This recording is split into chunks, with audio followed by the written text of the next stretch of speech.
Vamos a empezar nuestra tercera conversación antifascista. Le vamos a pedir a Georgina Orellano y a Carlota Ramírez que se acerquen a sus lugares. La verdad que es un lujo la dupla que tenemos hoy para entrar en diálogo. Está Carlota Ramírez, que es rondera feminista. Por ahí, enseguida podría decir una palabra de lo que es rondera feminista, pero es un dispositivo para pensar la salud en ronda, para poner en cuestión esos saberes que parecen tan prístinos, ¿no?, de la medicina y que son tan condicionantes para nuestras vidas, para decirlo rápido. Y también está en el área de equidad de género del Ministerio de Salud de la provincia de Buenos Aires, o sea, gestionando en el Estado, lo cual no es poco en esta época.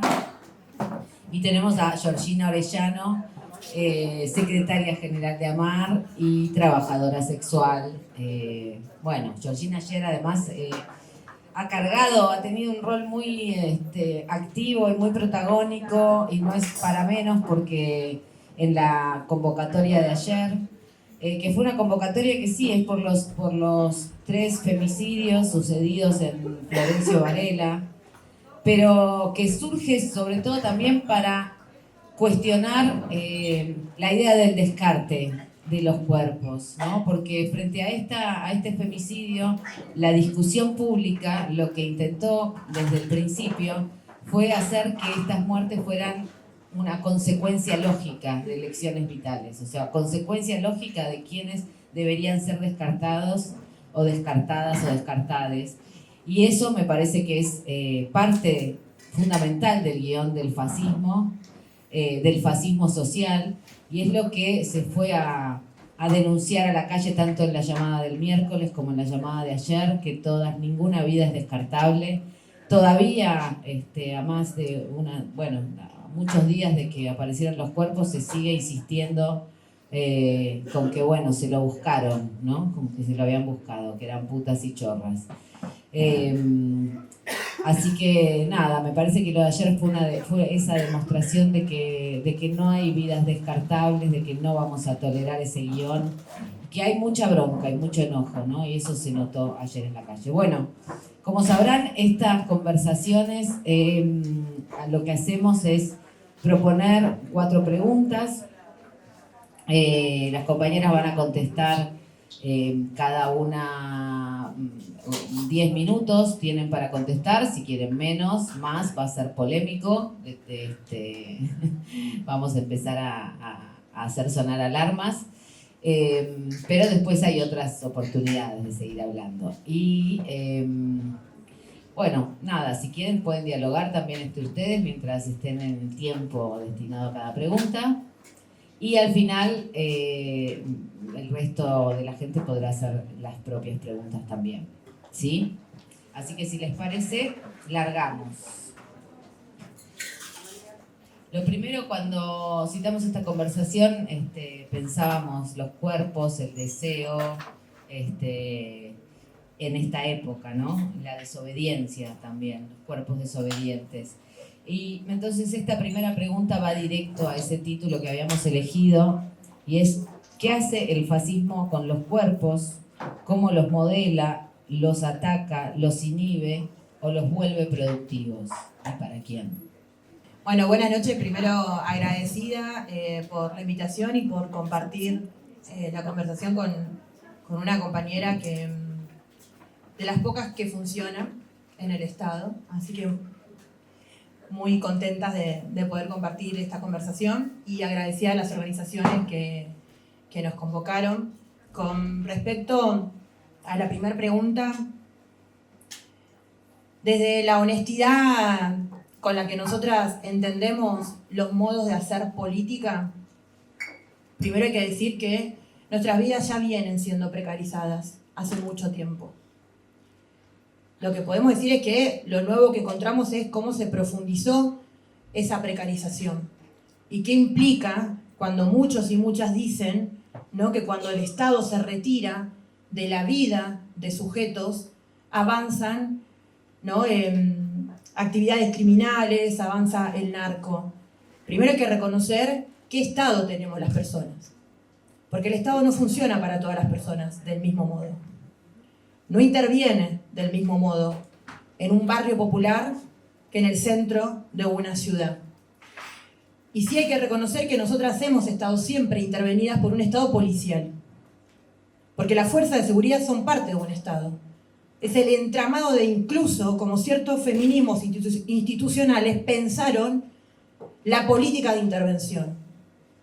Siempre que el Estado pensó la política de intervención hacia las personas que ejercemos prostitución, seamos autopercibidas como trabajadoras sexuales o como personas en situación de prostitución, siempre el mecanismo fue el mismo, fue el derecho penal.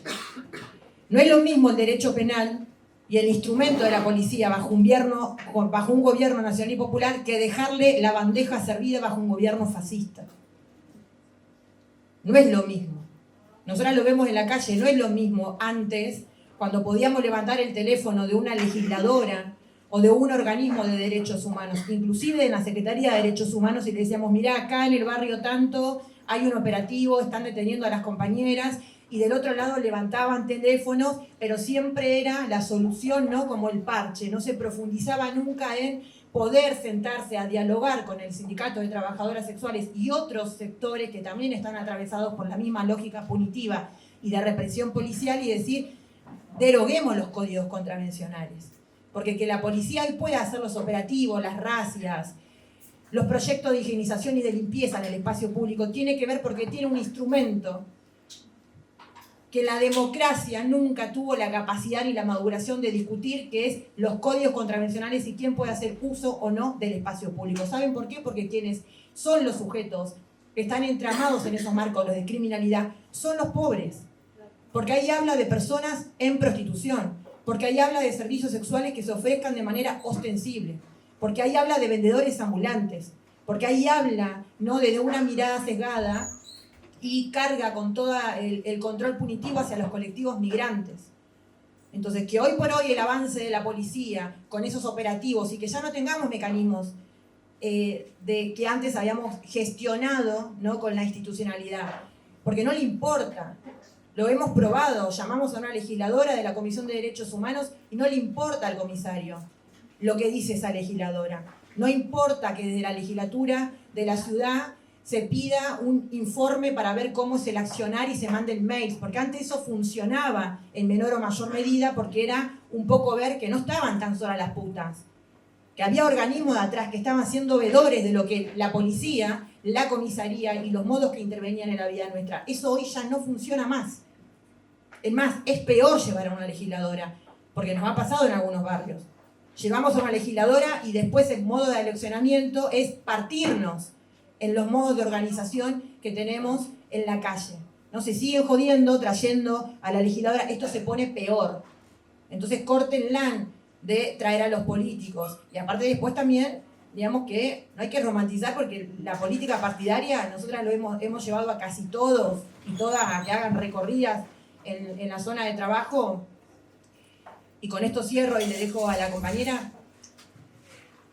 Hay una mirada moralizante impregnada incluso en sectores progresistas de los modos de supervivencia que tienen las personas en los sectores populares. Cuando veían lo que veían en la calle, pasamano, narcomenudeo, violencia institucional, conflicto entre las compañeras con consumo problemático, dándose un pipazo, quemando una bolsita de merca que aparte nos decían, no, ahí no nos podemos meter. Cuando habían puesto contra la pared a una compañera y lo que le habían sacado, porque la policía te hace, te hace como todo un espectáculo, ¿no?, de su lucha contra el narcotráfico, te había separado los preservativos por un lado, la cuchara por otro lado, las bolsitas por otro lado, y la compañera ahí, ¿no?, como un modo de que se estaba desbaratando una red narco. Entonces nosotros le dijimos, mira, preguntemos primero qué es lo que tiene en la bolsita la compañera, porque nosotras podemos decir que eso no es cocaína. Y ahí ya hay otra discusión. Lo que hay ahí es bicarbonato de sodio. Hay paracetamol, vallaspirina. O sea, y eso habla de la precariedad y de la ruptura de esa compañera y de muchos otros sujetos, y habla de la intervención punitiva. O sea, lamentablemente esa compañera va a ser detenida, va a pasar un proceso judicial, y va a ser el chivo expiatorio de la lucha contra el narcotráfico, porque la lucha contra las drogas es histórica y siempre lo que terminan siendo criminalizados, lo que terminan siendo sujetos de descarte, tienen el mismo color de piel, ejercen los mismos trabajos informales y criminalizados, y los modos de vida que tienen son tratados desde la espectacularización, también de la morbosidad, pero hay un sesgo moral. Dejen de romantizar el pobrismo. Dejen de romantizar el pobrismo. Y pónganse un poco a escuchar que hay modos que el fascismo entró adentro, incluso adentro nuestro, compañera, entró adentro nuestro, porque hasta hace muy poco, cuando se anunció en el boletín oficial la reforma migratoria, ¿saben quiénes festejaban la reforma migratoria de expulsión a las migrantes, aunque los antecedentes eran de delitos menores? Las compañeras travestis argentinas en la zona de trabajo sexual decían: al fin se van a ir las peruanas. Esos son los conflictos que nosotras tenemos y eso es como el fascismo logró irrumpir con relatos punitivos y del otro lado todavía se sigue en la rosca misma sin poder entender a dónde nos están llevando. Gracias, Georgina. Te quedan 48 segundos.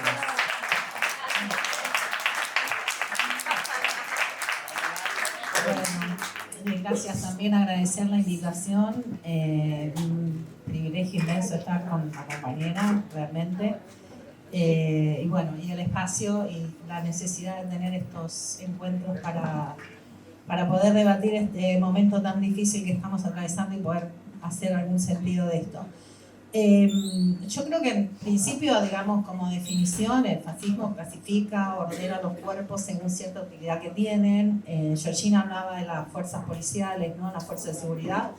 El sistema de salud, yo voy a hablar de salud, que es lo que conozco y me parece que es importante sacar la salud, el campo de la salud de los expertos en salud, porque una de las cosas que nosotros siempre decimos desde nuestro colectivo, desde nuestra colectiva, es que de salud sabemos todos, y el sistema de salud también es un aparato de represión y de control y de organización, sobre todo de los cuerpos, y uno de los aparatos del Estado que tiene más capilaridad, porque en nuestro país particularmente, por ahí en otros países que tienen otro sistema de salud, en nuestro país el sistema de salud tiene una tremenda capilaridad. Digo, para que se den una idea, tenemos más de 7.000 centros de atención primaria en todo el país, hay 2.000 en la provincia de Buenos Aires, 300 hospitales, está en todo el territorio de nuestro país, hay una salita, hay un hospital de más o menos complejidad.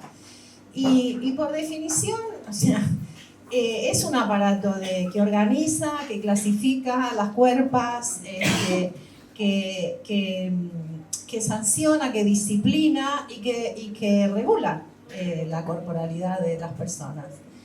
Muchos de los problemas que vos nombrabas, por ejemplo, ahora estamos teniendo el problema del consumo durante el embarazo. ¿Y qué es lo primero que aparece? La mala madre. Nadie piensa cómo llega esa mujer embarazada con un problema de consumo.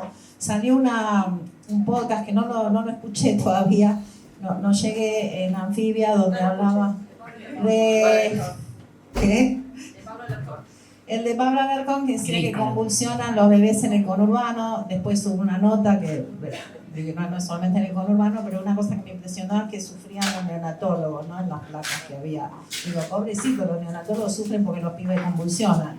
Y nadie piensa en las madres, ¿qué pasa con esas mujeres, ¿no? Que son además sancionadas. Eso, que no se piensa cómo llegan y que hay una violencia también que ejerce el sistema al no preguntar, al hacerle estudios que no les consultan, porque siempre está la duda, la desconfianza, ¿no? Antes era con el aborto, ahora con el aborto, bueno, medio como que lo pudimos resolver porque logramos después de 15 años de campaña y 40 años de democracia sancionar la ley del aborto. Pero siempre está el sistema, bueno, ni hablar de las personas que no entran en el binarismo, es un sistema absolutamente binario, o si tenés un cuerpo diferente, que no es el estándar, y tenés un cuerpo gordo. Entonces, el sistema de salud está siempre regulando, disciplinando, sancionando. Todo el tiempo estamos discutiendo con compañeras que nos llaman que desde un lugar de desconocimiento, digo, porque no es que hay personas, que todas las personas que trabajan en el sistema de salud son malas, pero es un dispositivo de poder el sistema de salud. Entramos y solo te convertís en gordi, en mami, nunca por tu nombre personal. Hay un montón de prejuicios que se asumen de las personas que entran.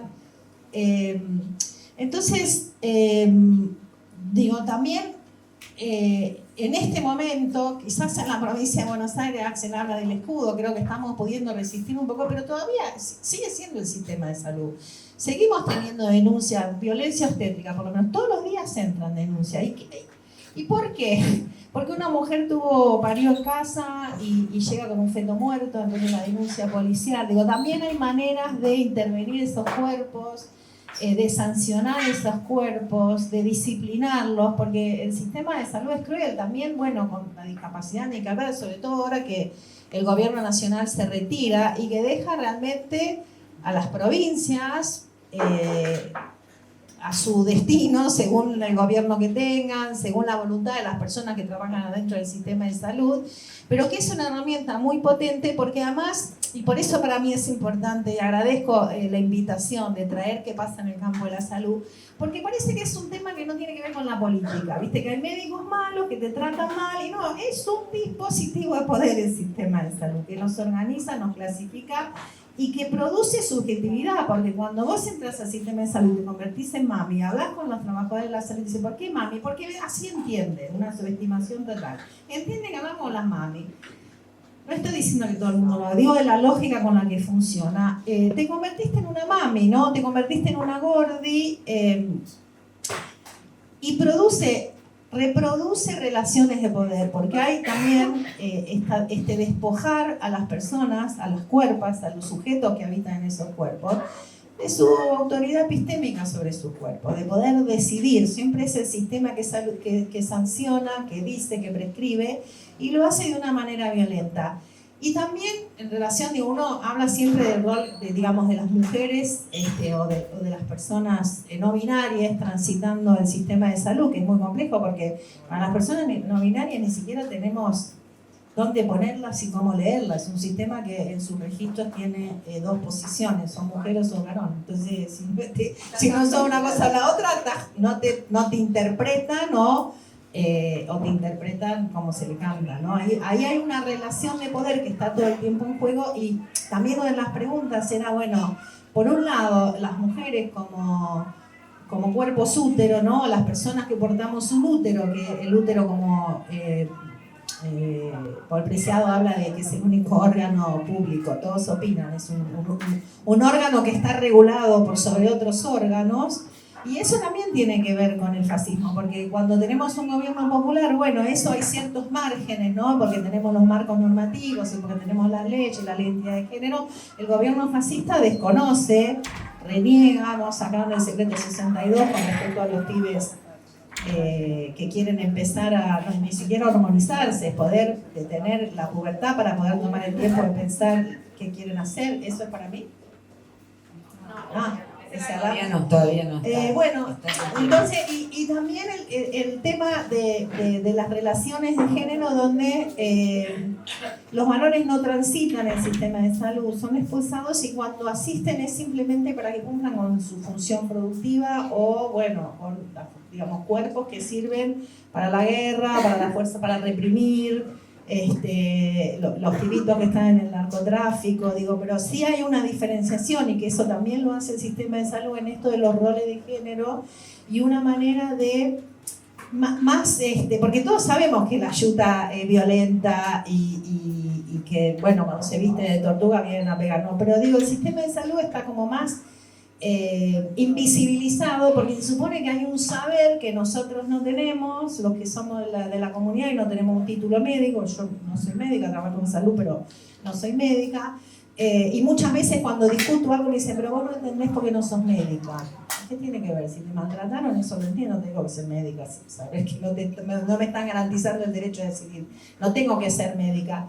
Pero bueno, digo, el sistema de salud también reprime y también se apropia de los cuerpos y produce subjetividad. todo el tiempo estamos produciendo subjetividad. Entonces, para mí es re importante poder hablar de esto y de traer esta discusión, de pensar que, bueno, tenemos muy clara la yuta que hace, pero también, ¿qué pasa cuando va una compañera trabajadora social a buscar un tratamiento? ¿Cómo la tratan?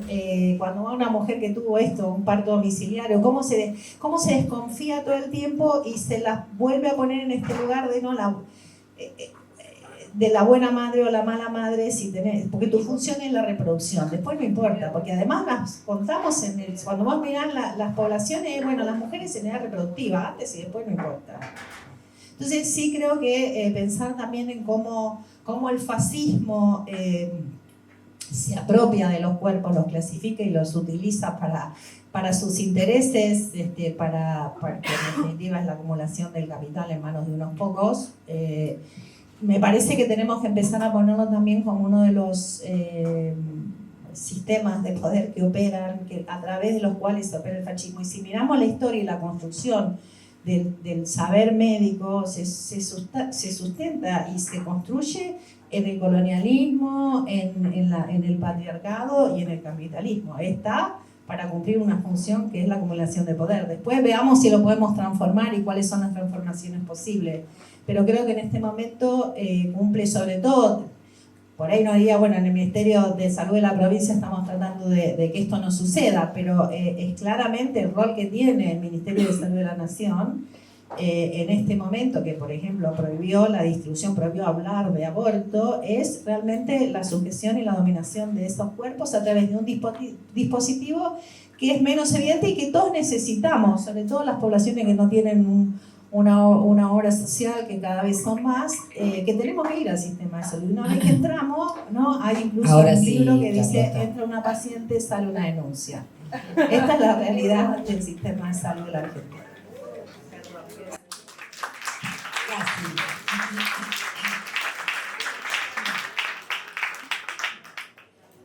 Una pregunta que venimos reiterando un poco tiene que ver con cosas que aparecieron recién, sobre todo esto de que el fascismo no es solamente una cuestión vertical, no es solamente de un poder central, sino que su efectividad radica en lo que decía Georgina de que nos centró el fascismo, ¿no? Y cómo se reproduce también capilarmente, ¿no? En ese sentido quería preguntarles cómo se resiste a la deshumanización, porque en esta administración de cuerpos justamente Carlota decía mami, ¿no? La forma más sencilla de quitarle identidad a una mina que encima está en situaciones de parto, de aborto, qué sé yo. Decirle mami es borrarle su particularidad, ¿no? Uniformar. Bueno, Georgina también se refería a que nos entró el fascismo. Entonces, en relación a eso, hay cosas que no se pueden hacer, ¿no? Que no te puedes acercar a cuál es la trayectoria vital antes de tener un montón de bolsitas que por ahí están hechas de cualquier sustancia, pero asusta ya la bolsita. ¿Cómo se resiste a esa deshumanización?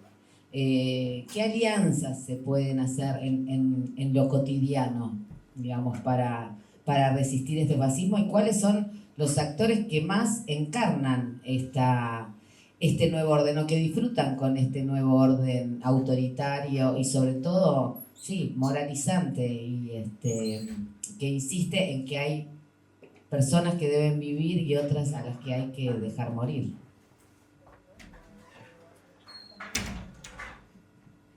Bueno, creo que lo primero, cómo se resiste con organización. O sea, me parece que frente justamente, ¿no? Al mapeo del grado de conflictividad en el que atravesamos algunos sectores más que otros, siempre las salidas, sin romantizar, ¿no? Las salidas colectivas, porque las salidas colectivas son conflictivas, porque las personas somos conflictivas, porque los modos de organización que tenemos tienen que transitar el conflicto. Si no hay conflicto, no hay organización para nosotras. Siempre lo decimos, el día que vayamos a la Casa Roja y esté todo tranquilo, bueno, ese día nos higienizamos.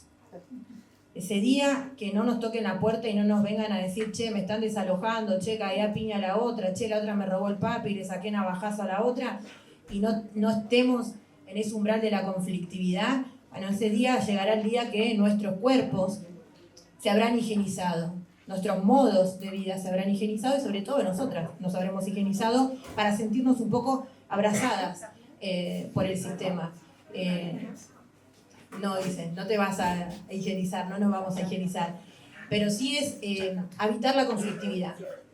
O sea, hay ¿no? como una romantización también de que todas tenemos que pensar iguales, de que todas tenemos que ser sororas, de que todas sabemos quién es el enemigo, ¿no? En la que la verdad nosotras no es así. Por lo menos en los modos de organización de nosotras hay conflictos, hay peleas, hay diferencias, hay compañeras que están contentas de que haya represión hacia las compañeras que venden, cuando hay racias, hay compañeras que no avisan, por ejemplo, cuando hay racia porque entienden que ese es el modo de ellas de poder escapar de ese control punitivo y de salvarse sola, ¿no? Desde la individualidad. Y siempre nos hacemos las preguntas, ¿no? Bueno, ¿cómo recomponemos todo esto que nos pasa a nosotras, por lo menos en nuestra organización? ¿Cómo lo recomponemos? Bueno, lo recomponemos habilitando el debate y el conflicto, reconociendo que somos esto. Esta es la rotura que tienen nuestras compañeras, que tenemos nosotras. Esto es lo que nos pasa en la organización. Llegando a acuerdos.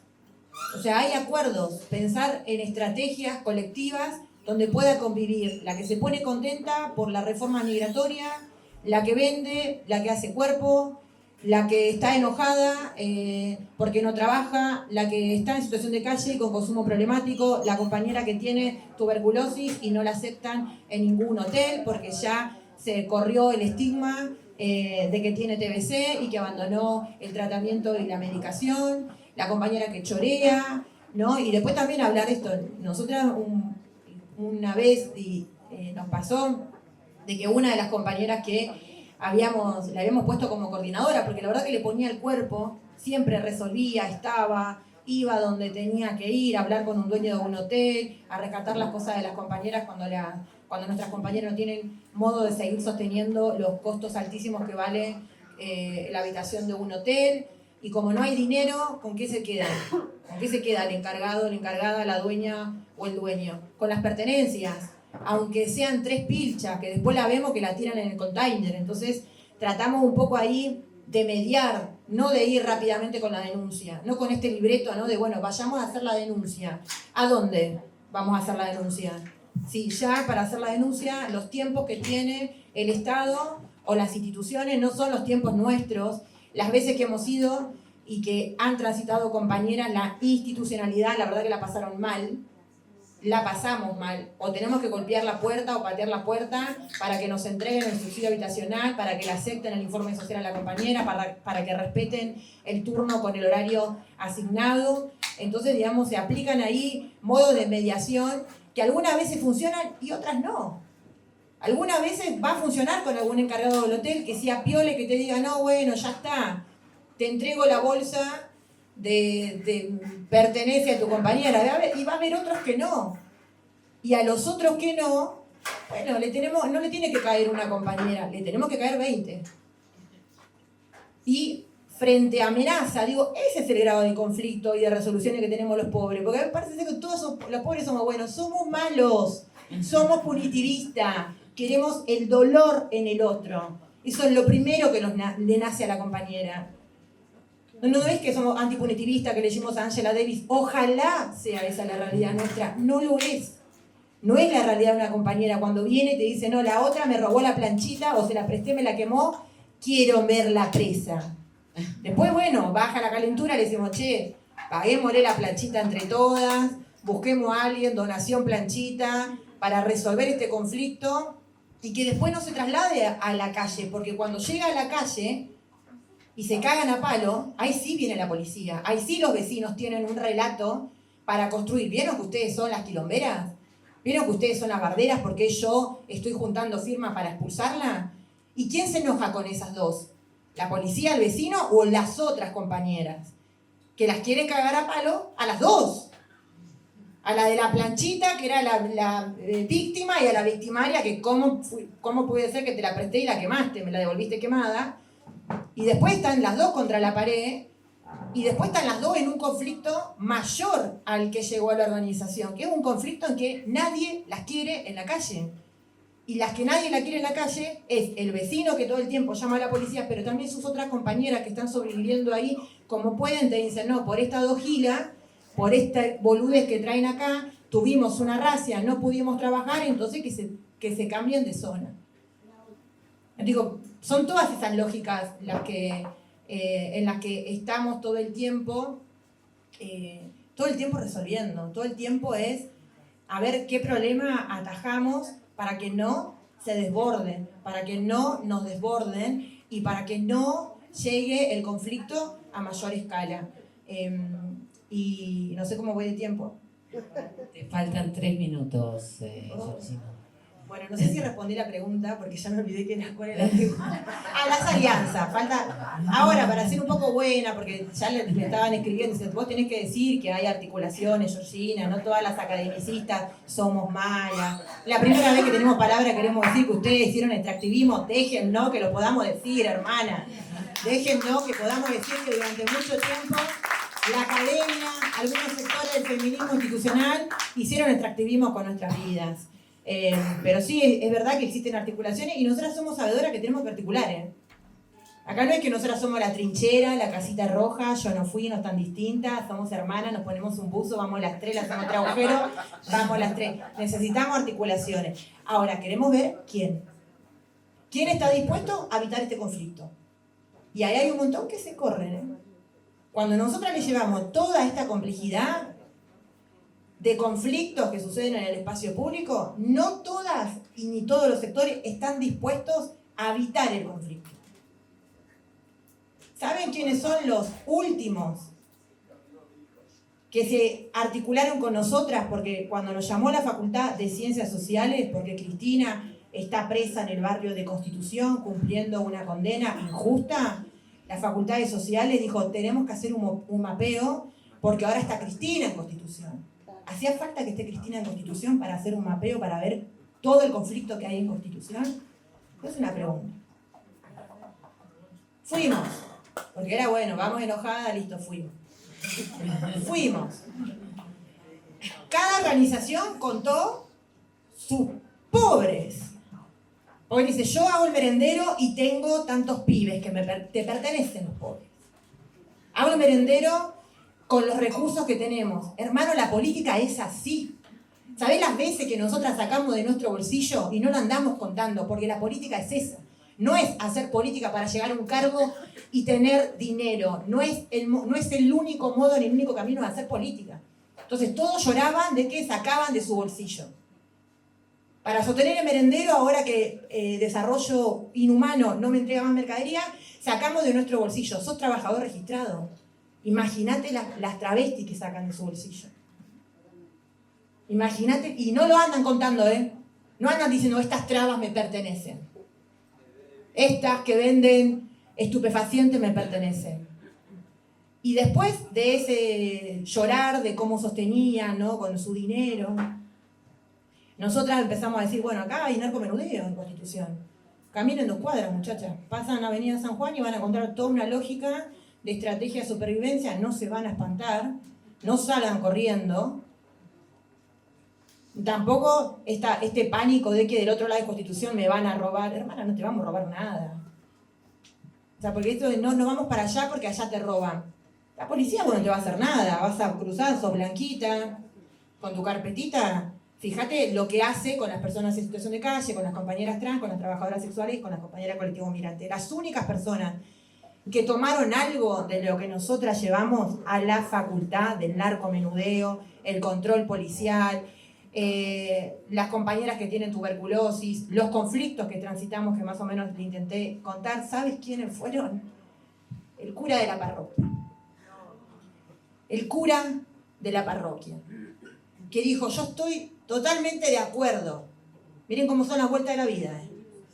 el cura de la parroquia dijo, yo estoy totalmente de acuerdo porque es lo que vemos. Los pibes y las pibas que vienen a la parroquia, con Cáritas, a hacerse el informe habitacional, que vienen a buscar ropa, que quieren bañarse, sabemos que hacen eso, porque no le pueden decir, sabemos que hacen eso de lo que las compañeras. De ahí, amigos. Georgina. Y para cerrar digo eso, necesitamos articulaciones, sí, pero que se sinceren y alianzas, pero que se sinceren y sean honestos si tienen la maduración política de transitar el conflicto. Porque para la cordura no es momento, ¿eh? El momento es conflicto o nada para poder salir y recomponer el tejido social. Me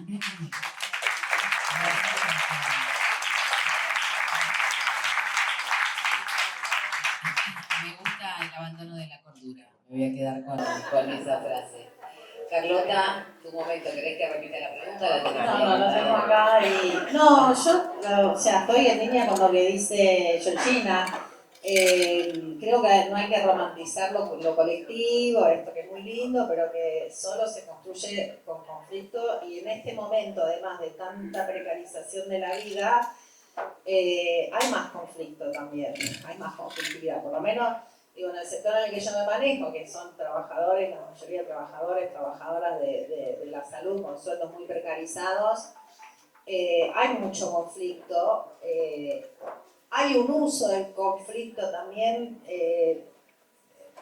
del gobierno nacional, ¿no? Del Ministerio de Salud, por ejemplo, con esto de que, bueno, hoy en día la verdad lo más fácil que hay también es despedir un trabajo del Estado porque estamos todos precarizados, entonces el miedo, la amenaza, porque bueno, esto que antes era un derecho, ¿no? Cuando dicen el derecho, la verdad que hoy en día sí es un privilegio que tienen pocos trabajadores del Estado, tampoco todos, porque la mayoría están precarizados y no tienen mucho de eso, pero es la amenaza permanente de esto de renovarte los contratos cada 3 meses, ¿no? Entonces, ¿qué empieza a pasar? Y bueno, la gente empieza a hacerse amigo del jefe para llevarle el mate, por miedo a que lo rajen, empiezan a romper realmente vínculos que habían, incluso en programas, yo en una época trabajé en Nación y hablo con las compañeras y me impresiona el nivel de conflictividad que hay y de ruptura de vínculos, y donde no están rotos hay, qué sé yo, digo, por ejemplo en la provincia que no tenemos esa situación y no hay despidos masivos, pero la precariedad hace que, bueno, una que se agarra otro trabajo, entonces no viene a laburar o no tiene para el colectivo, entonces este día trabaja en su casa, pero tampoco tiene computador en su casa, entonces no trabaja, porque esta es la realidad de los laburantes del Estado. Hay compañeras que no, si no están a compi del ministerio no pueden venir a trabajar, y si no vienen a trabajar, a veces decimos quédate en tu casa, pero tampoco tienen una computadora, tienen un teléfono, lo comparten con los pibes. Pero la que tiene, entonces, ¿por qué esta no viene? Si cobramos lo mismo, si yo también tengo una beca y estoy precarizada. Entonces se genera conflicto y el desafío de esto es cómo construimos comunidad hacia adentro, hacia el interior del colectivo de trabajadores, es un tema. Los gremios muchas veces no ayudan porque también terminan teniendo a veces algunos intereses particulares de, bueno, vienen las elecciones. Digo, no siempre es tan fácil tampoco la organización que tenemos sobre todo en el campo de la salud, que además hay distintos sectores representados. Entonces, incluso sostener la tarea, en el caso de la provincia, que estamos tratando de sostener, digamos, una política sanitaria para el pueblo, nacional y popular, hay mucho conflicto, porque la gestión es con escarbadientes, o sea, hay poca guita, la guita no alcanza, los reclamos son muchos, hay más demanda. Entonces todo el mundo empieza a pelearse, ese es un nivel de conflictividad que es difícil de transitar, pero que creo que no hay otro camino, y lo que requiere es espacios de hacer la pausa de la tarea y decir, bueno, no es el bañarnos, pero bueno, hoy asamblea en el hall y conversemos de lo que está pasando. Porque necesitamos generar espacios para hablar de lo que nos está pasando, de lo que está pasando a los compañeros y pensar alguna salida colectiva, pero bueno, no siempre nos ponemos de acuerdo. No son asambleas que se votan, son asambleas para discutir situaciones de conflictividad. Y por otro lado, la dificultad también de salir del campo de lo conocido, ¿no? De nosotros, de las articulaciones. Bueno, ¿cómo hacemos articulaciones con la sociedad civil? Estado y sociedad. Es un quilombo, la verdad que nos peleamos muchísimo. con las compañeras hay mucho conflicto, a veces lo podemos resolver, a veces no. Y vamos encontrando alianzas adentro, en otros ministerios, en el territorio, con organizaciones, pero bueno, creo que es un camino y un proceso de trabajo que requiere mucha paciencia, un ámbito para el enojo también, porque a veces necesitamos también poner el enojo en algún lugar, pero que no sea contra la otra compañera o contra el compañero. Y por otro lado, que no hay mucho tiempo, porque estamos todos tratando de sobrevivir. Con 2 o 3 laburos, con la changa del Uber, todo el mundo está haciendo changa. Entonces creo que el tema de la supervivencia cotidiana es un problema, porque además de los conflictos no tenemos tiempo para hacer lo que tendríamos que hacer, que es el encuentro, hablar, porque siempre hay una demanda, porque a veces se hace en asamblea y tengo una llamada y no puedo. Digo, bueno, es la realidad que tenemos. Creo que no se me ocurre otra que seguir construyendo, porque sí creo que nuestro movimiento, el movimiento feminista y transfeminista, tiene una trayectoria importante en nuestro país de construcción de alianzas, de construcción de poder. Venimos organizándonos con mucha, bueno, haber cambiado el nombre del encuentro, ¿cuánto tiempo nos llevó? Nos llevó 5 o 6 años de discusión, pero lo logramos, lo cambiamos. Entonces, creo que también tenemos que confiar un poco en la capacidad organizativa que tenemos, recuperar parte de la historia, de todo el trabajo de organización que venimos haciendo, que es cierto que la pandemia nos desarmó. Creo que pasaron 2 cosas, ¿no? La conquista de la ley, que era como la agenda común que teníamos como movimiento, y la pandemia, pero bueno, creo que tenemos que reconstruir otra vez esas redes. Y sí, creo que es con mucha paciencia, con mucha tolerancia, con mucha escucha, y con mucha ternura también, ¿no? Digo, como categoría política, no desde un lugar romántico, pero también entender que estamos realmente viviendo una etapa de mucha precarización y que nos afecta a todos, pero que no podemos separarnos y tratar de resolverlo sola porque nos hundimos. Así que bueno, creo que es un momento difícil, pero sí, también coincido que es la organización, con el conflicto, reconocer que no hay manera de organizarse si no es conflicto y que lograr acuerdos cuando no tenemos que estar, porque yo no creo que tenemos que estar todos de acuerdo, creo que tenemos que tomar algunos acuerdos estratégicos y sostenerlos, ¿no? En algunas cuestiones, y es paso a paso y es una construcción cotidiana. Están manejando muy bien su tiempo, así que casi no tengo que intervenir. La siguiente pregunta, pienso como que una de las armas más eficaces, ¿no? del fascismo, digamos, o de este neofascismo, o como lo querramos llamar, pero siempre ligado a ese poder autoritario que, insisto, primero habilita la exclusión y la eliminación de algunos grupos, que vuelve al pensamiento único como un mandato, y que incluso la policía puede, como decía Mafalda, el palito de abollar ideologías, ¿no? La fuerza represiva tiende a sostenerlo, pero sobre todo lo que es más eficaz es en el robo total del tiempo para la imaginación, y en el aturdimiento que produce el bombardeo de cosas que escuchamos todos los días, ¿no? Tanto esas discusiones en esta nueva ágora aunque lleve ya 10 años o un poquito más de mucha intensidad en las redes sociales, pero creo que como nunca hay una vida doble ahí, ¿no? Pero entonces pienso, ¿qué espacio tenemos para imaginar, ¿no? ¿Qué espacio tenemos para desear otra cosa que no sea resistir, gestionar, y comprender, que es lo más que podemos hacer? Entonces la pregunta sería un poco sobre el Estado, porque el Estado es deficiente, el Estado a veces es un elefante y cuando vas a pedir algo no hay nada, no es un elefante vacío, pero es lo que reclamamos, y también es un instrumento, una herramienta que puede ser compleja y parcial, pero en un momento en el que el Estado se está reduciendo a sus ínfimas incumbencias, ¿no? Y que hay una decisión del Poder Ejecutivo de destruir el Estado, ¿no?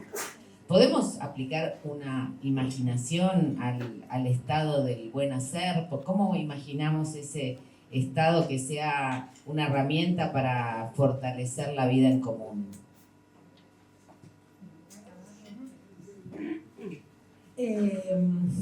A ver, este es uno de los temas que me convocan. Yo creo que sí, que nosotros le reclamamos al Estado, pero así como que le reclamamos, viste, al papá patriarca, al padre padrone, que nos dé algo que no es parte del juego del Estado así como lo conocemos, ¿no? Es cierto que a veces el Estado nos ha permitido, nos ha posibilitado algunas cuestiones. Creo que estamos en una coyuntura donde hay que repensar al Estado, hay que pensar qué caso es el Estado. Yo creo que después de la marea verde, de todo lo que pasó en el 2018 y bueno, en ese momento que nos atravesó y tan importante que tuvimos, ¿no? Desde lo corporal también, desde lo colectivo, muchas feministas, no es que no había feministas en el Estado, pero sí creo que entramos de manera más masiva. Y la verdad es que, y hablo de mi experiencia personal, primero es, o sea, nos llevó un tiempo a entender cómo carajo funciona el Estado. Porque pedimos cosas que el Estado no puede, no, por lo menos no como está. Digo, ¿no? En el tema de la salud, medicamentos. Bueno, hay un montón de cosas que hay que repensar, pero además nos llevó mucho tiempo en meternos adentro y entenderlo, porque es una máquina muy, muy compleja, muy grande, un monstruo grande que pisa fuerte, y para transformarlo primero hay que entenderlo. Creo que en estos años que venimos gestionando y que hemos armado también alianzas hacia adentro de los ministerios y entre las provincias, con algunas compañeras, compañeros, con gente que venía, que se fue del Estado y con la comunidad organizada, creo que hemos podido meter algunas cuñas adentro del Estado, pero creo que tenemos que pensarlo, y pensarlo como, creo que lo que necesitamos es como, yo creo que necesitamos un Estado menos hegemónico y más descentralizado, ¿no? Porque sí necesitamos definitivamente una manera de gobernanza de lo colectivo. El Estado así como está, no digo que es imposible, porque hemos logrado algunas cosas, por lo menos en la provincia en estos años, aún con un gobierno como el de Milei, resistiendo casi, porque es realmente gestionar con escarbadientes. Pero creo que hay que pensarlo, porque algo que nosotras pudimos aprender es que el Estado funciona, ¿no? Pensando en el campo de la salud, que es lo que yo más conozco, cuando es alojado, cuando se siente parte de la comunidad que lo habita, ¿no? ¿Cómo se hace eso? Bueno, porque es muy piramidal, porque es muy centralizado, pero primero creo que tenemos que entenderlo y pedirle menos y tratar de transformarlo más, porque así como están, es como lo de las compañeras de las tesis, ¿no? Es el macho represor el Estado que tenemos hoy en Argentina. La verdad es que está para limitarnos. Quizás en algunas provincias hay un poco más de apertura, pero sí creo que necesitamos como hacer esos bordes del Estado un poco más flexibles y que haya un diálogo. Lo que no hay es un diálogo que sí existe más cuando uno va bajando, ¿no? de la superestructura, y uno puede llegar más al territorio, y ahí se empieza, hay construcciones que suceden en las comunidades, en los territorios, entre el Estado y la comunidad. No mucho, pero creo que hay algunas experiencias que podemos pensar, pero sí, sobre todo creo que tenemos esto, que entenderlo mejor, cómo funciona, cuáles son las herramientas que podemos usar del Estado, qué cosas nos sirven y qué cosas necesitamos transformar. Y bueno, y por supuesto que algo de cómo se distribuye el poder dentro del Estado, donde la mayoría O sea, yo voy a las reuniones de trabajo y las mujeres llegamos con computadora, con cuadernito, con todas las notas, ¿viste? Tomamos notas y veo a los chabones, perdón, la mayoría de los chabones que están ahí escuchando, opinan y después se van. Y ahí sí tiene que ver con no sé quién hablaba lo del sueldo, ¿no? Bueno, llegar para tener un sueldo, para tener un cargo. También creo que hay que pensarse, bueno, cuando las feministas decimos, ¿para qué queremos entrar al Estado? Yo creo que es posible, creo que nos dio algunas herramientas, creo que pudimos hacer algunas cosas en este tiempo que entramos, por lo menos en la provincia, pero todo el tiempo disputando y en conflicto, ¿no? Todo el tiempo disputando. Cada cosa que pudimos lograr, desde la implementación del aborto, que los partos sean respetados, que ahí está la denuncia, es uno a uno. Hay que ocuparse de cada situación en particular, porque el dispositivo es de picar carne, es una amasadora. Entonces, ¿cómo devolvemos esa humanidad que no se convierta? Es muy fácil también cuando uno trabaja en el Estado entrar en la gestión burocrática, donde como estás todo el tiempo resolviendo quilombos y problemas, hay un momento en que lo haces automáticamente y ya estás resolviendo problemas como Carlitos Chaplin. Ahí la veo a Ceci, que siempre me hablaba de Carlitos Chaplin, tiempos modernos, haciendo, ¿no? el tornillo, y entonces después todos hacemos tornillo y dejamos de pensar ¿para qué mierda estamos? ¿Para qué queríamos trabajar en la salud pública si nos dedicamos a hacer tornillo? Entonces creo que tiene una lógica también que te chupa, que te absorbe, que con toda la burocracia te termina, ¿no? Tenés que empezar a hacer seguimiento de expedientes y con toda esa burocracia, que parece que no, pero es lo que está entre las personas. Lo que obtura la posibilidad de que las personas accedan a lo que tienen que acceder, porque todo es muy complejo, entonces la gente empieza a pasar papelito y se transforma en algo burocrático. Así que creo que el Estado necesitamos algún tipo de gobernanza. Creo que no son estos estados que además son una máquina digamos, están para hoy en día, estos estados nacionales que tenemos están simplemente para controlar, reprimir, y porque vos decías, dejemos hablar de romantizar la pobreza y dejemos hablar de los pobres. Yo creo que tenemos que empezar a hablar de los ricos. Eso es lo que tenemos que empezar a hacer, hablar de los ricos, porque todo esto que nos está pasando es porque hay 5 chabones que manejan toda la tecnología del planeta y nos están llenando la cabeza de basura y estamos todos prendidos en el Instagram tratando de ganarle el algoritmo. Pero bueno, el Estado en este contexto hay que repensarlo. ¿Cómo lo transformamos en una herramienta de soberanía? No tengo la respuesta, pero creo que sí tenemos que pensar en qué medida los gobiernos o los estados tienen otro rol que el que tienen hoy, que es garantizar la ganancia y la acumulación del capital. Gracias.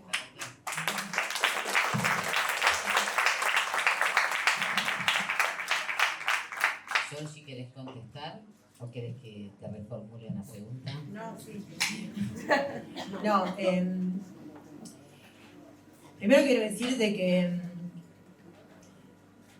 que nosotras odiamos el Estado. Lo odiamos y que está bueno que lo podamos decir sin que nadie se sienta ofendido.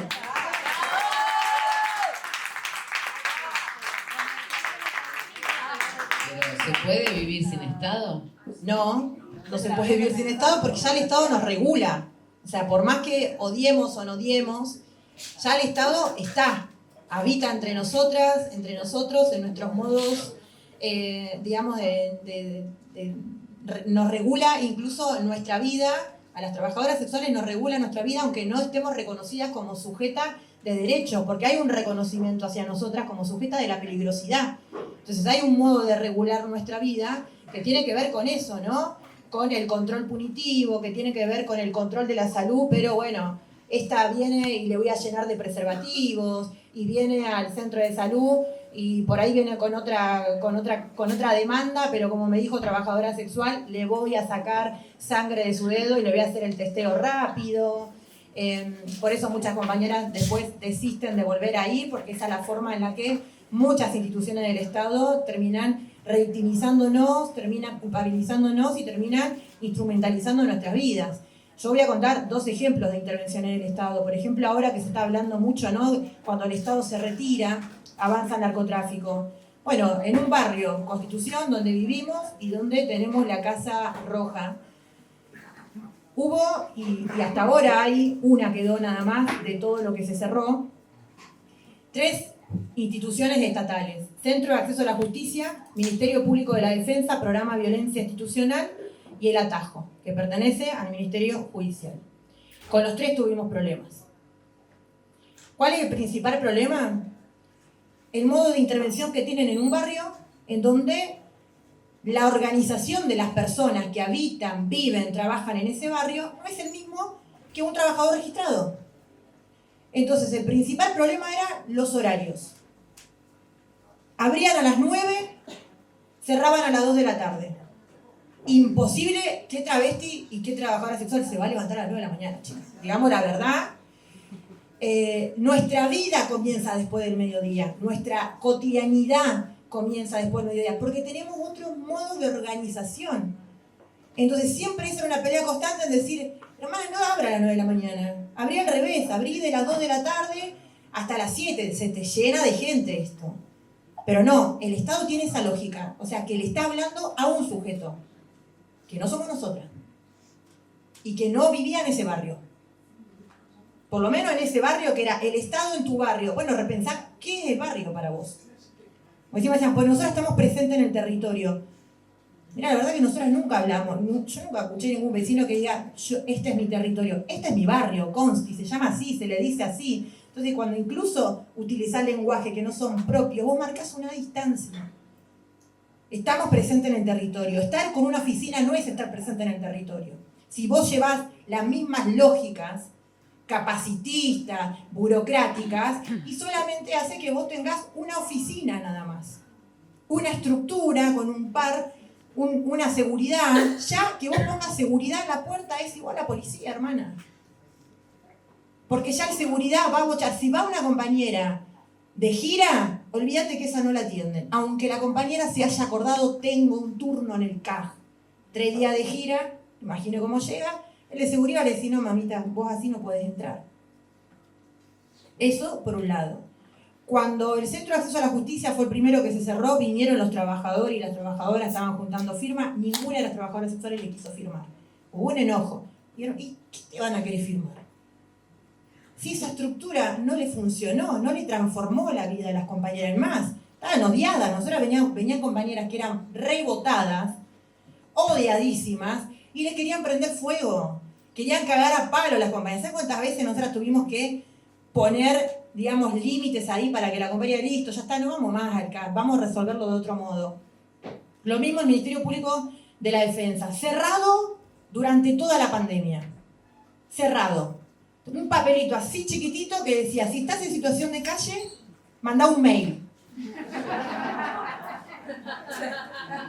Digo, ese es el Estado que nos... Por eso, como yo necesitamos decirle que lo odiamos, así como está este Estado, con el anterior gobierno de Alberto y con este, y con el de Macri, por igual lo odiamos. Por igual lo odiamos, porque tuvieron las mismas lógicas. Y después, otra de las cosas, que las intervenciones cuando vamos a pedir alimentos, las bolsas de alimentos. Incomible la comida que dan, compañeras. Eso es el Estado. Que un Estado piense que el pobre come solamente polenta, lenteja, poroto. Coman ustedes esa mierda. Coman ustedes esa mierda. Yerba que hace un mate ya tiene todos los palos arriba. Fideos que se te pegan, ni siquiera sirven para la olla popular. Ese es un desprecio a los pobres que tiene el Estado. Cuando nos entregan ese tipo de mercadería. Y después, cuando hubo un montón de casos de tuberculosis, esto como para decir, bueno, hay una buena, pero miren toda la vuelta que le tuvimos que encontrar, y con esto cierro. Hubo un montón de casos de tuberculosis, anterior gestiones, no esta, porque a esta nosotras no le pedimos nada. No queremos ni siquiera tocar ninguna ventanilla del Estado, no vaya a hacer cosas que sepan que existimos la puta. Entonces, con esta, nada. Con el anterior, como había muchos casos de tuberculosis, fuimos a hablar con el Ministerio de Salud. Lo mismo, nos llevaron a una lógica con la sociedad civil, toda burocrática. De 9 de la mañana a 1 iban a hacer un simposio para ver por qué había crecido. Desayunos, eso sí, le comimos todo el desayuno, nos llevamos todo. Jugo de naranja, amiga, bajá eso, jugo de naranja a los pobres. Ellos jugo de naranja tenían hasta eso, exprimido. De las 9 de la mañana hicimos el esfuerzo de levantarnos temprano. Nosotros no somos de levantarnos temprano. Fuimos. Nadie entendía nada por qué crecían los casos de tuberculosis.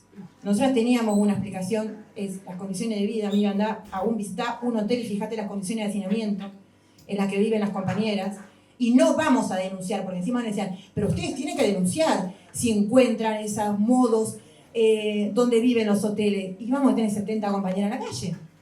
Porque si denunciamos un hotel, el hotel se clausura y hay desalojo y tenemos 70 problemas. Mejor dejarlas adentro. Y hacemos jornada de limpieza, fuimos, tiramos la bandina, todo igual para organizar a las compañeras. Digo, es para entrar en esa lógica de que el dueño del hotel nos veía como sus aliadas y después ahí organización con las compañeras. ¿Qué pensó el ministerio en su estructura? El Ministerio de Salud, un camión en la Plaza Garay para hacer testeo de tuberculosis.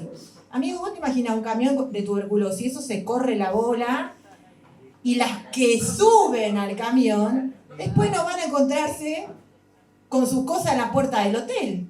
Porque ¿quién va a querer asumir que tiene a una persona con tuberculosis viviendo en un hotel y comparte el baño? Y la cocina con 60, 70 familias. Entonces dijimos, mire, la verdad que acá el camión no sirve, te servirá en la puerta de una universidad. Habría sido exitosa porque esas personas no cargan con el estigma que sí cargan estas en este barrio. Pensemos otra lógica. Pensaron toda una estructura, la estructura del banner. Si hay otro estado que eliminemos el banner, porque la política del banner, seca concha, seca cajeta, todo banner, siempre banner. Prendamos fuego los banners, por favor. Y esa plata que gastan los banners, dejan a las travestis para que paguen las piezas, mínimamente. Pero digo, y después el centro de salud, porque ahí quedó un centro de salud, que todo el tiempo decía, bueno, pero algo tenemos que hacer, porque las compañeras no quisieron ir a hacer testeo, pero tienen tuberculosis, pero si no logramos, digamos, apagar ese foco, vamos a tener cada vez más. Las compañeras que llegan al área del Hospital Muniz, llegan ya con una tuberculosis muy avanzada, que a veces agrava si tiene neumonía, o si es una compañera que encima es persona viviendo con VIH. Entonces dicen, van cuando están un poquito mejor, se dan el alta sola. Eso es bien de la lógica nuestra. ¿Sabes por qué se dan el alta sola? Porque tienen que morfar, amigos. No van a terminar 5 o 6 meses internadas, aunque vos le traes tu comida, que también es horrible la comida. Eso, la compañera que está internada todo el tiempo nos pedían, tráiganme picante, no me traigan más agua mineral, tráiganme maquinita de afeitar, necesito sacarme la barba, no puedo estar así, o por lo menos tráiganme en un barbijo. Digamos, esas son... Uno piensa que cuando uno está enfermo es galletita de agua y agua. Bueno, la nuestra nos pedían maquillaje, chicas. Nos pedían maquinita de afeitar, nos pedían picante, y teníamos que llevarle eso.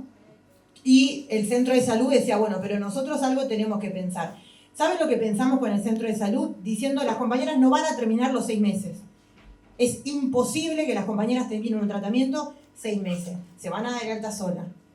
Bueno, consíganos una heladera en la Casa Roja y denos la medicación a nosotras, porque las compañeras sí van a nuestra casa. E hicieron eso, dijeron, bueno, vamos a probar, porque era como traficar, ¿no?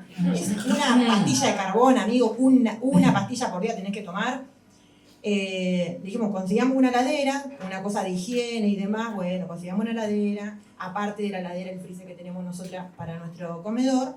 Bájennos la medicación y con eso cierro, dijo. Y ahí, ¡ay, pero qué policial! ¡Qué policial! Pero digo, eso, es un poco bajar más a terreno, ¿no? De las superestructuras. Habitar esto, el conflicto que habita. Si la compañera está en situación de calle y no va a tener la medicación con ella, no va a transitar los 6 meses. Fíjate con cuál es la comunidad en la que está. Si vive con una compañera, si se va a bañar en alguna organización, si habita alguna organización, y hace ahí la articulación con esa organización. Es mucho trabajo, pero me parece que para repensar qué Estado queremos necesitamos que el Estado deje de ser blanco, que deje de estar siempre las chetas ahí pensando cuál es lo mejor para la vida para las pobres. Eso como primordial, por favor.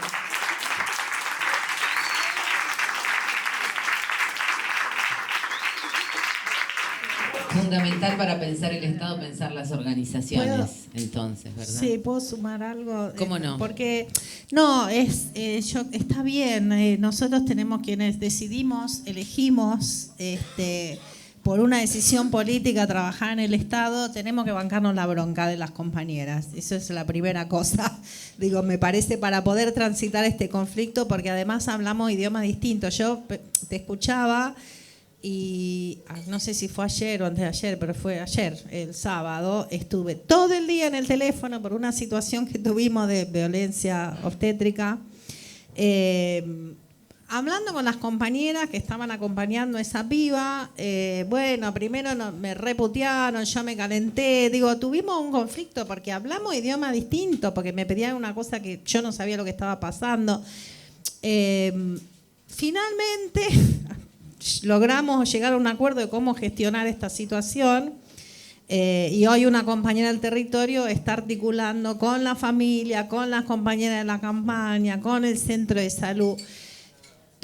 48 horas nos llevó. Digo, es así, es un camino que lo que pasa es que ese camino va siendo camino al andar y se van armando estas alianzas y estas tramas donde posiblemente la próxima vez que tengamos en ese municipio un quilombo, ya las compañeras hablaron entre sí y sí, vienen enojadas y está bien, sí, está bien el enojo y lo tenemos, y quienes estamos en el Estado y nos autodefinimos como feministas, tenemos que bancarnos porque es como vos decís, son lógicas distintas, pero además no escuchamos, tenemos una solución que quizás no es la que necesita la persona, las soluciones se construyen, ¿no? Y se construyen en el territorio, la salud no se produce en el hospital, lo único que se hace es se gestiona la enfermedad, la salud se produce en otro lado.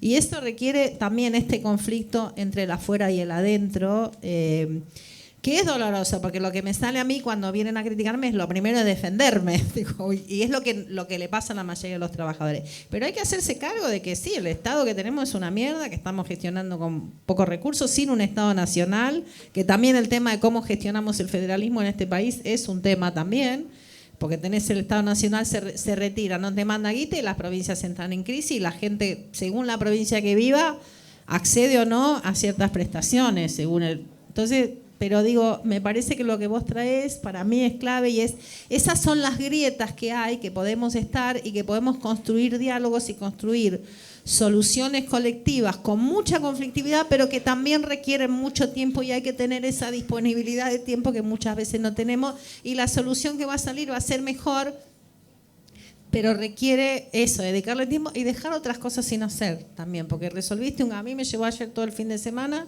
llegar a la conclusión, bueno, recuperar que no le hagan la denuncia a la piba, que llegó con un parto domiciliario y una situación compleja, que nos ocupemos de la salud y bueno, después nos ocuparemos de que el hospital la trate mejor la próxima vez, pero digo, requiere ese diálogo entre el afuera y el adentro del Estado, hacer más porosas las paredes, los bordes del Estado, y creo que ahí quienes estamos en el Estado y somos feministas tenemos una responsabilidad que es poner el cuerpo también. Doble responsabilidad. Sí. Pero esto que tanto lo que decís vos, Carlota, como lo dice Georgina, es pensar, en todo caso podríamos como sintetizar en un Estado que tenga mucha más escucha en la comunidad y que trabaje junto con las organizaciones, ¿no? Porque lo que contaste de la tuberculosis fue una solución, sí, en todo caso. Bueno, las voy a sacar un poco del conflicto para llevarlas a las imágenes que eligieron, imágenes que nos puedan abrir contranarrativas, imágenes antifas, imágenes que, bueno, ustedes las eligieron y queremos mostrarlas para que nos cuenten por qué y qué otras cosas traen. Esta la eligió Carlota, ¿verdad? Sí. Bueno, yo elegí dos. Esta porque no sé qué va a pasar con esta iniciativa, pero bueno, lo de Gaza creo que es una preocupación muy grande que tenemos por lo que significa para la humanidad y lo que... Digo, estamos viendo este genocidio en nuestros teléfonos celulares y es realmente intolerable el nivel de sufrimiento, nos está afectando a todos. Y esta iniciativa, de que no es la primera, pero bueno, que ahora se juntan muchos barcos, me parece que es la contraimagen, ¿no? Digo, de la solidaridad, de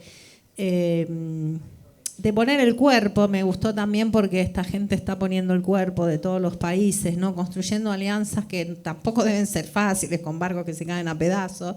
Pero me parece que es lo que me da la esperanza de la posibilidad de otro mundo posible, por lo que representa, por lo que significa, por lo que está produciendo a nivel global, y porque creo que en Gaza realmente se está jugando el destino de la humanidad, ¿no? Creo que se están rompiendo todos los acuerdos que pensábamos, que teníamos y que no tenemos más, y que si esto pasa, puede pasar otra vez cuando empezó todo.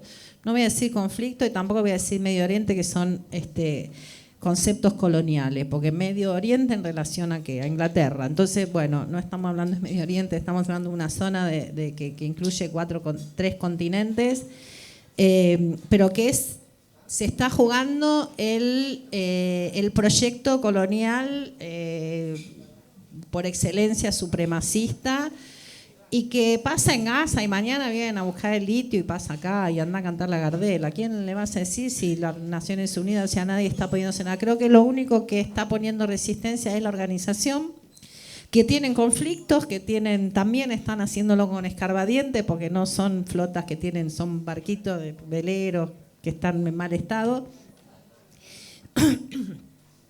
pero que han logrado, creo, conmover al mundo, y cada vez hay más manifestaciones, lo que pasó en Italia, lo que pasó en España. Creo que Europa tiene una responsabilidad en esto, pero creo que las personas organizadas en una empresa tan grande como esta, que son 50 barcos transitando el Mediterráneo, creo que es para mí la otra cara de lo que está pasando en el mundo, de la humanidad que nos queda, y de la necesidad de eso, de organizarnos. Y el otro, creo que en la primera charla que estaba María Pía decía, bueno, organizarnos y luchar con la incertidumbre, porque no sé si van a abrir el corredor, posiblemente no lo abran, el corredor humanitario, pero creo que es una manera ya a esta altura de tramitar la existencia, ¿no? O luchamos para transformar esto, o no sé, lo perdemos todo. Así que para mí la flotilla Samud me parece que es hoy la imagen contrafascista por excelencia. No, y esta es la otra que tiene que ver con el afecto y lo vincular. También tiene que ver con un poco con la primera pregunta del cuerpo, ¿no? De poner los cuerpos. Y esta imagen, porque, bueno, lo que nos pasó con la legalización del aborto, como dijo una vez una amiga, bueno, no lo vamos a vivir nunca más, posiblemente. Fue una experiencia muy potente que nos transformó, ¿no? Yo creo que lo que nos dejó es esta idea de que, o esta sensación, la experiencia de que es posible algo que parecía imposible, ¿no? La potencia de lo colectivo. Y siempre que veo estas fotos, bueno, ahora no voy a ir esta semana a ver la película de Belén, pero retraer esto que vuelve a aparecer, ¿no? Ahora con estos triple femicidios, algo vuelve a aparecer de nuestra potencia de salir a la calle. Pero digo, nosotros los feminismos y los transfeminismos organizamos ya 38 encuentros de mujeres con 100.000 personas en cada provincia. Digo, hay una potencia ahí que nos pasa por el cuerpo y que tiene que ver también con esto, ¿no? Con esta alegría colectiva, que también para mí es lo opuesto al fascismo, que es el deseo, la alegría, el abrazo, lo colectivo, y que lo llevamos, creo, muchas de nosotras en el cuerpo, ¿no? Es una memoria que las veo, estas fotos, y trae algo, pero de una memoria sensorial, de la potencia de lo colectivo cuando estamos organizadas, y bueno, en otro contexto, pero ahora tenemos un desafío, pero creo que esto también es Marta decía una vez, no quiero vivir para el proyecto, quiero vivir en el proyecto. Bueno, para mí este es el proyecto, ¿no? Las compañeras, los abrazos, la lucha. Vamos a ver perdón, Carlota, que te interrumpa. Pero me parece que dialoga bastante con la foto que eligió, la imagen que eligió Georgina. Sí. Usted dirá, bueno, qué amorosa las travestis. A veces. Ponele. Ponele, pero acá hay un conflicto. Porque si esta imagen la ponemos ahora en la Casa Roja, seguramente hay muchas compañeras que no van a querer que una de las compañeras que está ahí esté,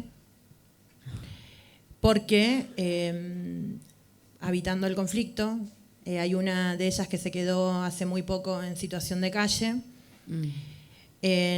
como era coordinadora de nuestro espacio y venía la ola polar, todas las compañeras decidimos, inclusive por insistencia mía, que después me cayeron también a mí, viste vos por ser un poco buena, la dejamos en nuestra casa para que viva, para que pueda transitar por lo menos una semana, porque era lo que le iba a tardar más o menos para que le podamos tramitar el subsidio habitacional y pueda conseguir un hotel, con toda la dificultad que lleva conseguir un hotel siendo travesti, siendo migrante, no teniendo quizás todo el dinero, sabiendo que te va a salir 2 o 3 veces más.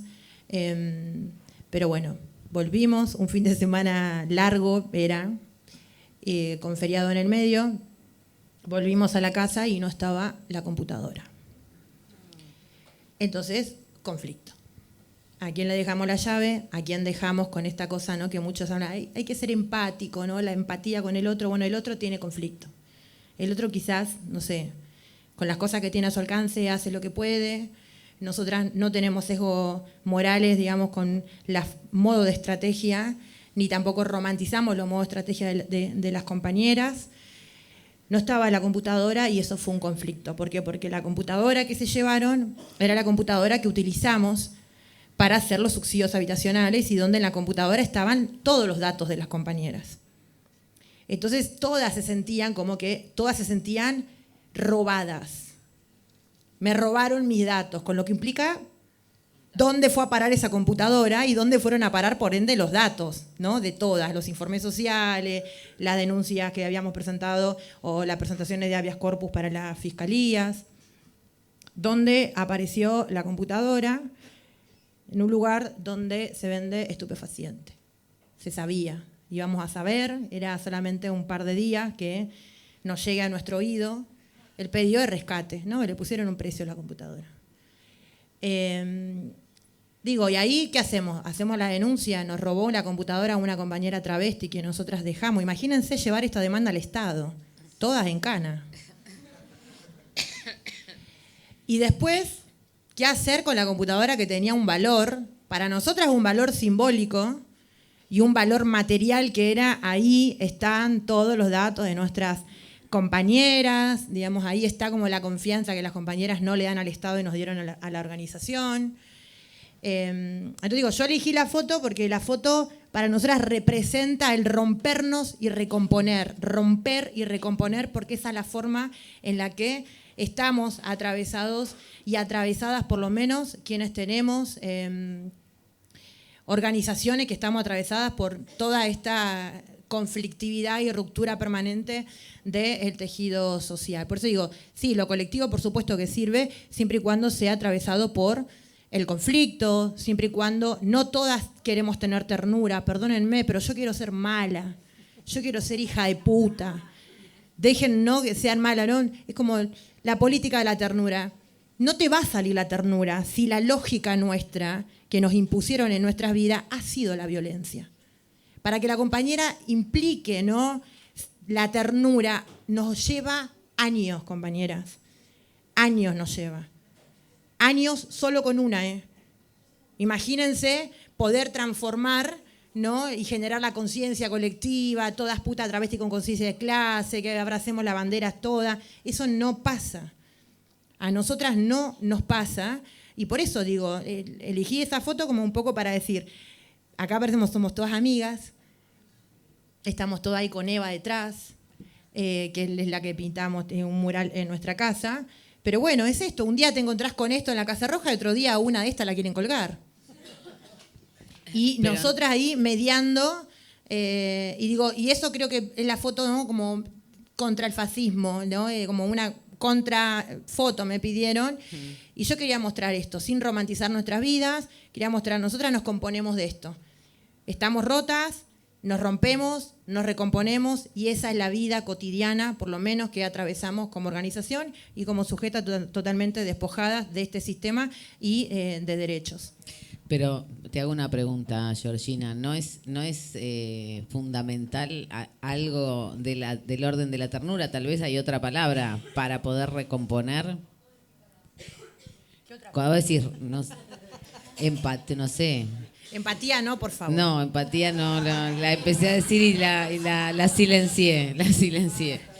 Empatía no, pero... Celebración le pondría. Porque siempre de todos esos conflictos nos salimos cagando de risa.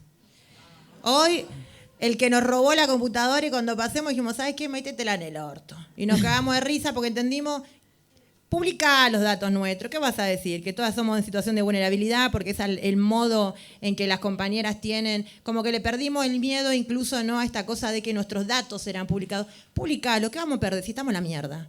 Bueno, no vamos a perder nada. Entonces me parece que eso es un poco lo que... Ustedes también le robaron la tele, acá las compañeras yo no fui. Vieron computadoras, tele, celulares. Verdad, a una psicóloga no vino mal, la psicóloga en Casa Roja, le zarparon el celular, no vino nunca más. Bueno, quizás no era tu lugar, ¿viste? Era como un poco, le decimos eso a la compañera, pero todos nos reímos. Todo el tiempo nos reímos y siempre recordamos, ¿te acordás? Y eso porque nos romantizan, claro, todo el tiempo nos reímos y todo el tiempo es como esto, ¿no? Del conflicto a la celebración hay un paso nada más.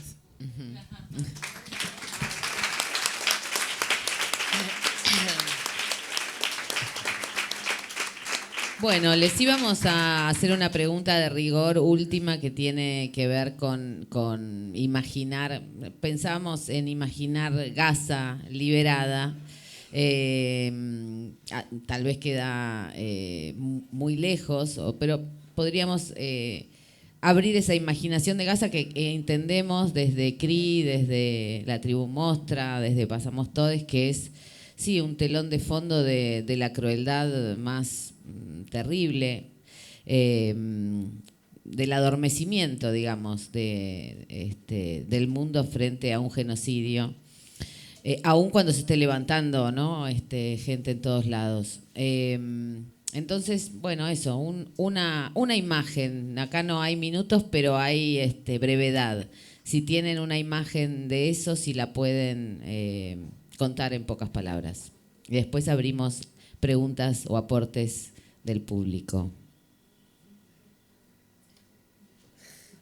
No, a mí me cuesta mucho con ejercicio de imaginación imaginarme a la Gaza liberada, porque bueno, lo que me imagino es que no exista más el Estado de Israel. Como imaginarme algo es que no exista el Estado de Israel. Que antes tenía más priorito de decirlo y ahora creo que sí, que tiene que desaparecer el Estado de Israel. El otro día una mina me dijo, ¿vos sabés lo que quiere decir desde el río hasta el mar? Sí, loco, un solo estado, que no existe Israel y que existe un Estado palestino, que han sido lo suficientemente generosos con los judíos cuando llegaban de Europa después del Eso Holocausto. es una buena imaginación. Pero no, porque ¿sabés qué me pasa? Que el sufrimiento es tan inmenso del pueblo palestino y de toda la humanidad, porque uno, no sé, pero supongo que a muchos que están acá les pasa. Yo a veces me levanto, estoy bastante compenetrada y lloro a la mañana porque nos está haciendo muy mal esto, duele demasiado, es un nivel de crueldad inimaginable, ¿no? 2 millones de personas encerradas. Entonces creo que la reparación supongamos que Gaza se libere, que destruyamos el Estado de Israel, que no exista más, superar ese sufrimiento, tramitarlo, me cuesta mucho imaginarlo porque es demasiado inmenso, ¿no? Los relatos que escucho de la gente que se evacúa, bueno, nada. Por eso mi única imaginación sería esa, que no exista el Estado de Israel. Bravo.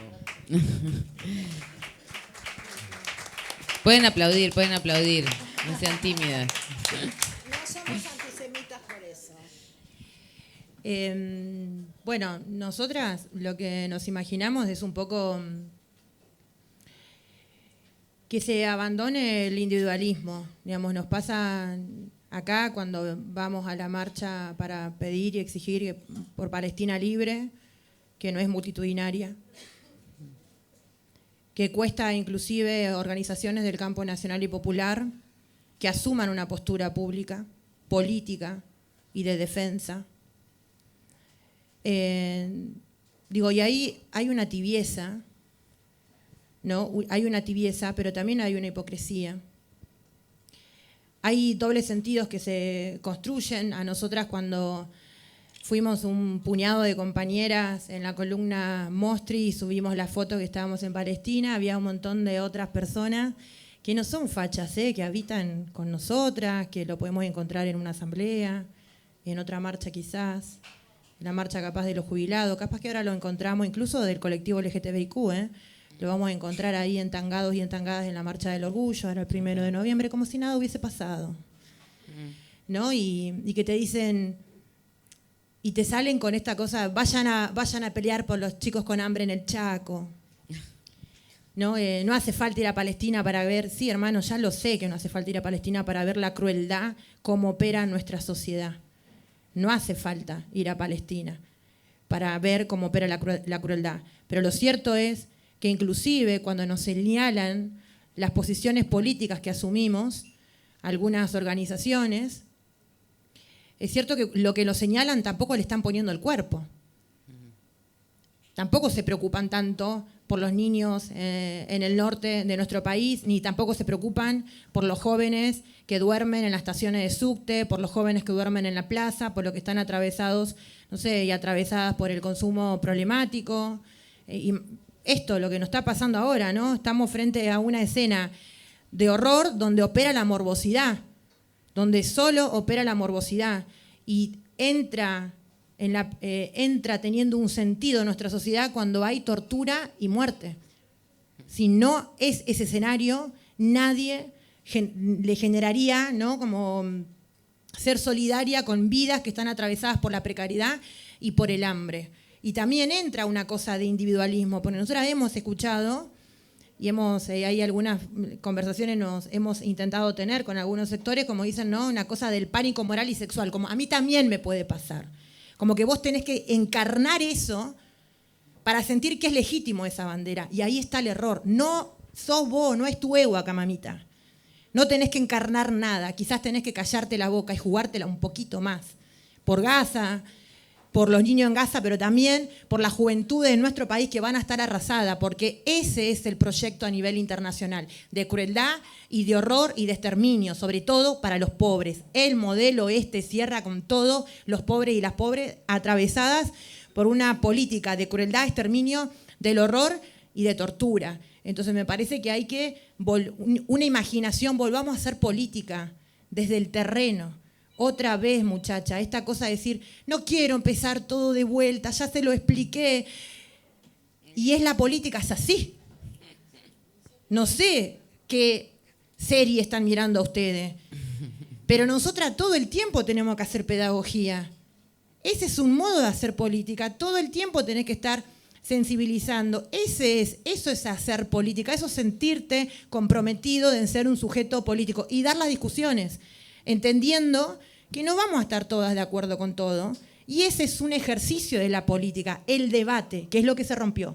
Acá no hay debate. Debate político no hay. No hay. Acá hay subsistencia, hay organizaciones que hacen lo que pueden. Es como dijo la compañera, no hay espacio para el debate, porque estamos en una lógica de todo el tiempo resolver y los problemas que se nos llegan a nuestra organización, a nuestras vidas, no hay espacio para el debate. Así que yo imagino eso, que la política deje la rosca y que vuelva nuevamente, sobre todo el feminismo también, que vuelva nuevamente a poner en agenda, en esa agenda de aborto. Yo también soy muy crítica ahí, así que no voy a romantizar eso tampoco. Pero hay que poner en la agenda los problemas reales de las personas. Digamos, si nosotras queremos poder encontrarle un sentido, que las salidas sean colectivas, transitar los conflictos, abandonar la cordura, bueno, en la agenda lo central es la pobreza y la precariedad. No es Cordera, no es Pedro Roosevelt, muchacha, no es el Twitter, no es el algoritmo, es el barrio, lo que pasa ahí, porque esas vidas son las que se exterminan. Georgina, te hago una...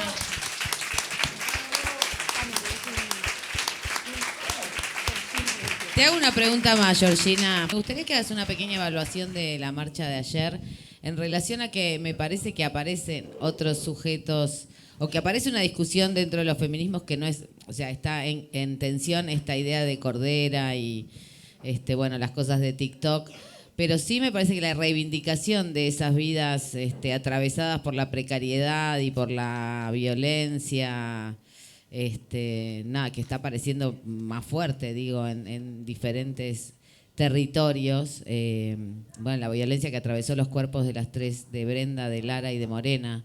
Pero ¿cómo evaluaste la marcha? ¿Qué crees que se entendió o que se narró desde esa movilización? Bueno, todavía no hubo tiempo para la evaluación. Va a ser Pero tenemos que muy... aprovechar. Pero bueno, con algunas compañeras estuvimos ahí intercambiando algunas cosas. Primero me parece como desafío que el feminismo salga en su masividad a las calles nuevamente porque hay muertas. O sea, hace mucho tiempo venimos en esa lógica de construir masividad exigiendo paren de matarnos. Entonces, ahí hay un problema.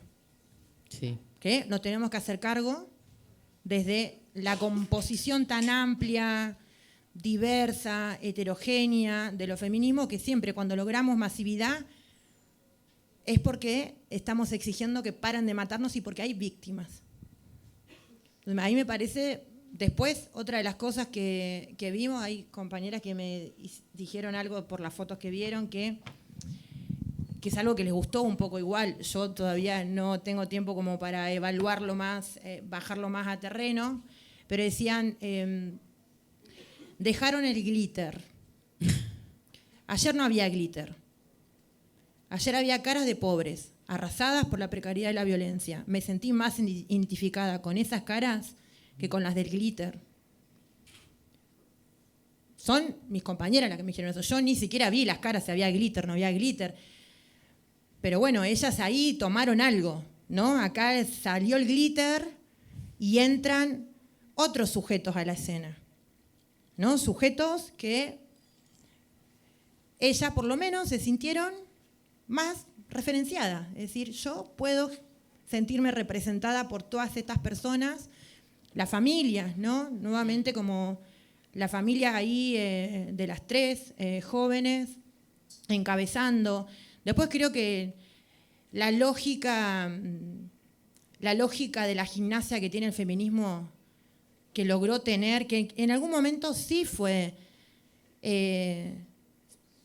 buena tener esos ejercicios de constante permanencia en asambleas, en documentos, en juntar dinero para el escenario, en ir a sorteo, digo, porque ahí hay una composición, no es que todas salimos, no, hay discusión para salir, de qué modo salimos, cuáles son las consignas que vamos a sacar, el documento, no imaginen la secadora de cajeta que siempre ha sido hacer el documento de 25 páginas, el sorteo. Bueno, nosotras cuando llegamos el sábado, que hay algunas compañeras, bueno, Marta, bueno, te haga la boluda, porque también estaba ahí. Teníamos una hora, porque eran las 3 de la tarde, a las 4 estaba, y llegaban, sabíamos que venían las familias en un micro. Teníamos para resolver cómo íbamos a ocupar la calle. Entonces ahí algunas vinieron, no voy a dar el nombre, pero algunas vinieron a decir, vamos a sorteo. ¿Qué querés sortear, hija de puta? Hay 3 compañeras muertas, no entendés qué vas a sortear acá. No es tu columna, no sos vos la centralidad. Después el aparateo desgastante de la pelea de quién va primero y quién va detrás. Son lógicas patriarcales que están dentro de nosotras. La discusión, o sea, ayer era como, no vamos a discutir nada acá, te voy a romper la cabeza. Déjame decir, te quiero romper la cabeza, era porque nos llevaban a una. No estamos en ese escenario, muchachas. No estamos en el 2018, dejen de decir que estamos en el 2018. No estamos en el 2018, porque nuestro tejido social está mucho más roto, nuestras compañeras están mucho más rotas, hay mucha más hambre, hay menos Estado, hay más policías y Estado policial en los barrios. Digamos, hay mucha más fragmentación de la descomposición social. Si no lo entiende el feminismo, estamos al horno. Si el feminismo va a decir acá, hagamos una asamblea, era, ¿no? La discusión el miércoles. Sí. Todo el tiempo el miércoles a ver quién convocaba primero. ¿Quién tiene la pija más grande? Está ahí. Eso lo tienen los chongos, amiga. ¿Por qué lo tenemos que tener nosotras? Si es al Congreso, vamos a llamar al paro. ¿Qué paro? Decime quién puede parar, a quién le estás hablando. Si incluso la familia de esas 3 compañeras te están contando la precariedad desde el lugar donde viven, desde los modos de subsistencia. Entonces, ¿a quién vas a representar y a quién estás hablando cuando convocar un paro como se convocó en el año 2016? No estamos en ese escenario. No estamos ahí. No estamos. Estamos en otro. Para reconocerlo, tenemos que transitarlo conflictivamente. No hay otro modo. No hay otro modo. Después el miércoles lo mismo, si era el Congreso, si era Plaza Flores. ¿Por qué estamos en Flores? Nos preguntaban. ¿Por qué convocamos a Flores? La concha de tu hermana. Estaban acá las compañeras. Habitaban este barrio. Acá surgió el conflicto. Dejanos por lo menos que te pongamos un centro a ese marco teórico. Un centro al menos. Para que antes de que hagas un análisis puedas tener por lo menos la información de cómo está compuesta la trama de realidad de esos sujetos. El sostenimiento económico, cómo está compuesto, la trama de conflictividad en esos territorios que están muy cerca de acá. No es que tenés que ir a atravesar la General Paz. Están muy cerca de acá. Después ahí también, ¿cómo seguimos? ¿No? ¿Cómo seguimos? Y ahí está la creatividad. Nosotras llamamos una concentración sin saber lo que iba a pasar. Que pase lo que tenga que pasar, pero que vengan a Flores. Dejemos el Congreso, vengan a Flores, bajen a un barrio, estén en un barrio, estén en el centro de la conflictividad. Porque cuando el movimiento feminista se va, ahí quedan otras vidas. Nadie está hablando de lo que tienen que transitar las trabajadoras sexuales del barrio de Flores, que hace una semana no pueden ir a laburar, muchacha, porque está lleno de periodistas buscando la morbosidad. No pueden ir a trabajar porque tienen miedo. No pueden ir a trabajar porque no quieren que sus caras aparezcan en la televisión, porque su familia no sabe verdaderamente a lo que se dedican, porque existe el estigma de ser puta, y más con todo el lenguaje que corre por las redes sociales y también por los medios de comunicación. Después esto, la creatividad, digo, de nosotras ahí decidir, ahí en el momento decidir, ¿no? ¿Qué hacemos? ¿Vamos a la zona de trabajo? No, porque se exponieron las compañeras. Bueno, hacemos una recorrida en la plaza, después cómo seguimos, ahí lo mismo, una decían el paro, otras decían vayamos a asamblea. ¿Qué quiere discutir en una asamblea? ¿Qué hay para discutir en una asamblea con este escenario? Yo les pregunto a ustedes, ¿qué hay para ir a discutir en una asamblea? Para que cada una vaya, diga lo que ya sabemos todo lo que piensa la izquierda, ya sabemos lo que piensa el peronismo, ya sabemos lo que piensa el movimiento autónomo feminista, ya sabemos. Entonces digo, me parece que estamos en otro escenario y tenemos que tener la capacidad como movimiento feminista de estar a la altura. Si no estamos a la altura, las vidas de las pobres seguirán siendo descartables. Así que dejemos no de joder con el estrellato, con los egos, con los análisis de Netflix. Dejen de mandar a los pobres a leer libros. Yo no necesito leer el libro de Rita Segato para entender el narcomenudeo y la venta estupefaciente en el espacio público. No estamos en México. Es peligrosísimo que se repitan esos mensajes. ¿Saben por qué? Porque le sale muy baratito a la Burrich. Que desde el progresismo se diga que estamos en Ciudad Juárez, que esto es una mexicaneada. Es muy baratito que esté en el lenguaje, ¿no? En el foco los peruanos, siempre los sujetos migrantes, siempre los pobres. ¿Saben por qué es muy baratito? Porque le estamos entregando el cierre de la frontera y el control punitivo total de la militarización en los barrios. En esa no cuenten con las putas. No cuenten con las putas de que vamos a repetir la misma lógica punitiva.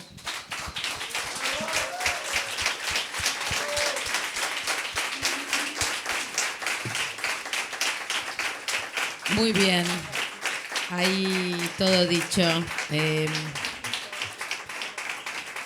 Habilitamos preguntas de quienes han estado escuchando.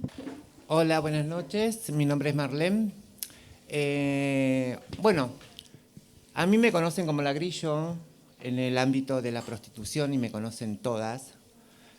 Estoy de acuerdo con lo que dice mi compañera, por lo que estamos viviendo los años 90 en estos momentos, porque hay muchas compañeras que han desaparecido por fuerzas policiales, por fuerza de narcos, a las cuales nunca fueron justiciadas. Entonces es hora de que dejemos de ser la voz que se calla. Tenemos que salir a decir que somos nosotras. Y gracias por esto. ¿Alguien más que quiera aportar, sumar, quejarse, enojarse, aportar un poco de ternura, aunque a Georgie no le guste? Yo no le creo igual que no haya ternura. Pues sin ternura no hay organización social, no te bancás que te chafen en la computadora. Tenés que tener un poco de ternura para eso. Lamento reblandecerte. Bueno. Muy cortito.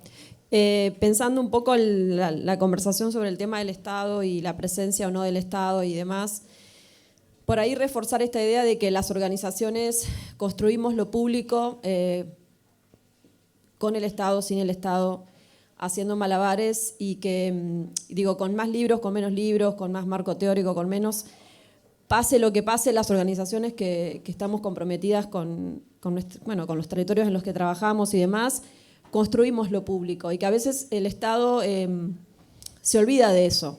Como por ahí la pregunta yo se la devolvería a quienes tienen deseo de gestionar o trabajan en el Estado, qué tipo de composición y de compromiso hacen con esas organizaciones que sostenemos y creamos lo público, porque lo público no es el Estado, o sea, lo público no es privativo del Estado. Nosotros construimos lo público y a veces el Estado, digamos, es indiferente a esas construcciones o no las fortalece, las ningunea, no las reconoce. Entonces, bueno, como insistir en eso me parece que es importante, ya sea para poner una marcha como fue el otro día en Plaza Flores, pero sobre todo para sostener la cotidianidad y la precariedad de la vida que estamos sosteniendo haciendo malabares en este momento, digamos, como nos pasa, digamos, a la mayoría de las organizaciones que estamos laburando en un territorio concreto. Yo cuando pienso en el Estado pienso en los trabajadores estatales, digo, porque está el Estado con toda su aparato estatal, ¿no? Su burocracia, pero también el Estado somos los trabajadores estatales que también hemos sido muy bastardeados, somos los ñoquis, digo, y los trabajadores del Estado son las enfermeras, los ambulancieros, los que limpian los hospitales, digo, no son solamente, digo, los que tienen un cargo o los ministros o los funcionarios, digo, está lleno de trabajadores del Estado.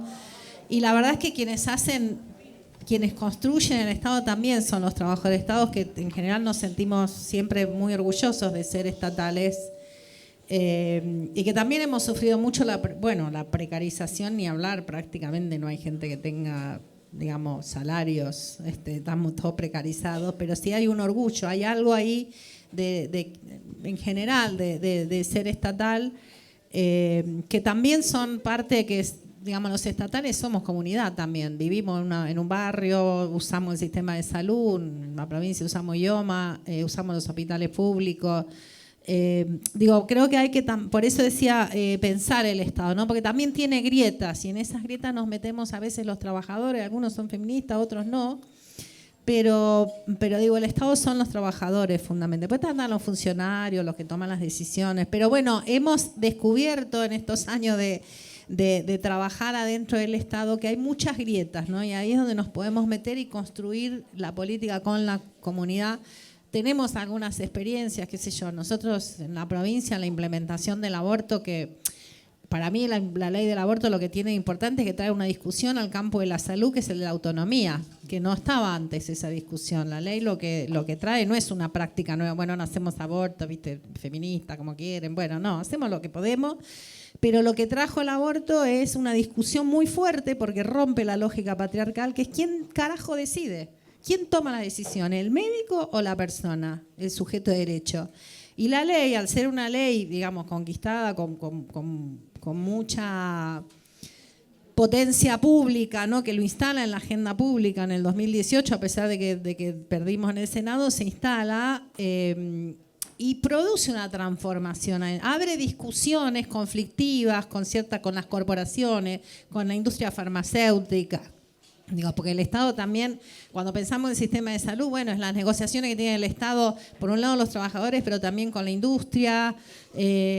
Bueno, hay una serie con los factores, con los poderes económicos, con el que te venden la flota de agua. Digo, hay una cantidad de articulaciones que hace, pero creo que hay grietas también donde nos podemos meter, quienes estamos adentro del Estado y nos consideramos no funcionarios, sino trabajadores del Estado, al servicio, ¿no? ¿Se acuerdan en el 2015 cuando asumió Macri era nuestro trabajo son tus derechos? Bueno, los trabajadores del Estado en general tienen... después nos van rompiendo, ¿viste? Lo que está pasando en Nación, nos están haciendo mierda los trabajadores del Estado de Nación. A todo lo que depende del Estado Nacional lo están haciendo mierda y en algunas provincias también. Pero creo que hay grietas, que tenemos que encontrar esas grietas donde meternos y construir, y quería comentar esto, que cuando implementamos la red de aborto en la provincia, la verdad es que lo hicimos con el socorrismo y con la campaña. Hicimos un entramado donde las compañeras nos iban avisando cuando llegaba una mujer a un hospital y no la atendían, y entonces nosotros del ministerio llamábamos al hospital a ver qué estaba pasando, y se fueron tejiendo redes muy potentes donde la implementación fue, como vos decís, una articulación entre quienes trabajamos en el Estado y teníamos la responsabilidad de implementar la ley por mandato, porque era la función para la que estábamos. Y fue una construcción que se hizo con la comunidad, con las colectivas organizadas, con la organización del territorio, que vienen produciendo transformaciones. Hoy en día, y vuelvo a hablar de salud, pero nosotros hablamos de salud integral, y la definición que hoy hay en la Argentina de salud integral no es la de la Organización Mundial de la Salud ni de los colegios médicos, es la que logramos construir colectivamente, con todos los conflictos, con todos los quilombos, con todas las peleas, pero hoy nadie te diría que la salud integral es la definición de la Organización Mundial de la Salud. Que no cambia mucho a veces en cómo atendemos o cómo se cuida la salud, pero sí hay discusiones que penetran adentro y que los trabajadores, que son los que en realidad sostienen las políticas del Estado, somos trabajadores, no es el ministro ni el que define las políticas, o sea, sí es el que firma las resoluciones. Pero digo, ese entramado me parece fundamental para repensar el Estado y para que el Estado se nutra y dialogue, pero digo, el Estado como muy grande, bueno, el Estado está conformado por trabajadores y trabajadoras que también están precarizados, que también están con múltiples empleos porque el sueldo del Estado no alcanza. Y que sí creo que la riqueza está en esa construcción que tiene que ser ida y vuelta, ¿no? Hacer más porosa esto del Estado como aparato y pensar el Estado como algo que se construye, que tiene que ver con la gobernanza, pero que no puede ser una gobernanza que la construyan los expertos, ya sean políticos o especialistas en salud o en justicia o lo que sea. Creo que tenemos que pensarlo en un Estado más popular, más nutrido de ese diálogo. Acá hay una pregunta más. Esta pregunta es para Carlota. Te quería hacer una consulta. Si desde tu área específica, desde el Ministerio de Salud, ¿tienen algún punto de contacto con un área del servicio penitenciario que es salud penitenciaria, que es un área muy espuria, en el que no solamente a las organizaciones, incluso a los organismos del Estado, tanto nacional como provincial, les cuesta llegar, si no es por un tema judicial, por una orden judicial? Y te hago una pregunta en dos, también, ¿qué sucede con las personas que se encuentran en comisaría, que son personas privadas de libertad, pero que no los alcanza salud penitenciaria? Si desde tu área hay algún punto de contacto, de incidencia, entiendo que todas las personas que conocemos acá te han referenciado muy bien, pero justamente esas dos partes son como, no tenemos posibilidad de atajarlo desde algún lado. Quería preguntarte si desde tu área se puede... Sí, hay un programa que es Salud en Contexto de Encierro, que es un programa bastante antiguo, que es un convenio que tiene el Ministerio de Salud de la Nación con el Ministerio de Justicia. Nosotros venimos trabajando con el servicio penitenciario, no con las personas que están en comisarías, con las que están dentro del servicio penitenciario, en dos dimensiones. Uno, que son todo lo que es la construcción de los polos productivos de la fabricación de cunita, que son, digamos, fábricas dentro del hospital, que bueno, es un proyecto bastante interesante donde hablamos de trabajadores, las personas privadas de libertad que entran a trabajar en los polos son considerados trabajadores privados de libertad, pero tienen un régimen de digamos, de fábrica, y ahí hay conflicto de fábrica, no hay conflicto de cárcel porque cumplen horario, tienen un entrenamiento, es una línea de producción, tienen salario, se le abren cuenta de DNI, y además sí ahí hacemos algunos servicios de salud. Pero esto, digamos, corre más por justicia que articula con nosotros. Sí tenemos, en relación con todo lo que tiene que ver con salud sexual, con salud materna y con el abordaje de las personas no binarias que están alojadas en el servicio penitenciario bonaerense, está el convenio, es muy compleja porque son lógicas distintas. Hemos logrado, después de 1 año y medio, casi 2 de trabajo cotidiano, con muchas reuniones, generar circuitos, por ejemplo, porque las mujeres, porque el servicio penitenciario consideraba embarazada al momento de la mujer privada de libertad cuando iba a parir. Los 9 meses antes no se consideraba embarazada, entonces no podían salir a hacer los controles, lo llamamos cuidados prenatales. Hay un trabajo ahí que se hizo y logramos finalmente hace 1 año, 2, que las mujeres pueden tener un parto respetado dentro de los hospitales. Y ahora estamos trabajando con las mujeres que están privadas de libertad, pero con arresto domiciliario, que es más complejo, que es una situación casi, te diría, hasta más precaria en un punto, porque en la cárcel más o menos tienen algunas cuestiones garantizadas y las compañeras que están privadas de libertad, pero con arresto domiciliario, están más aisladas y estamos tratando de articular. Son articulaciones muy complejas, que producen también mucho enojo, que hay que transitar mucho conflicto, hay que negociar mucho. Estamos logrando, pero de nuevo, son procesos que nos llevan años poder lograr romper la lógica de seguridad que, bueno, por ejemplo, con las mujeres embarazadas, no, tiene que estar 2 canas adentro de la sala de parto y tiene que estar atada. Se va a escapar, está pariendo. Pero bueno, las lógicas del servicio penitenciario son brutales.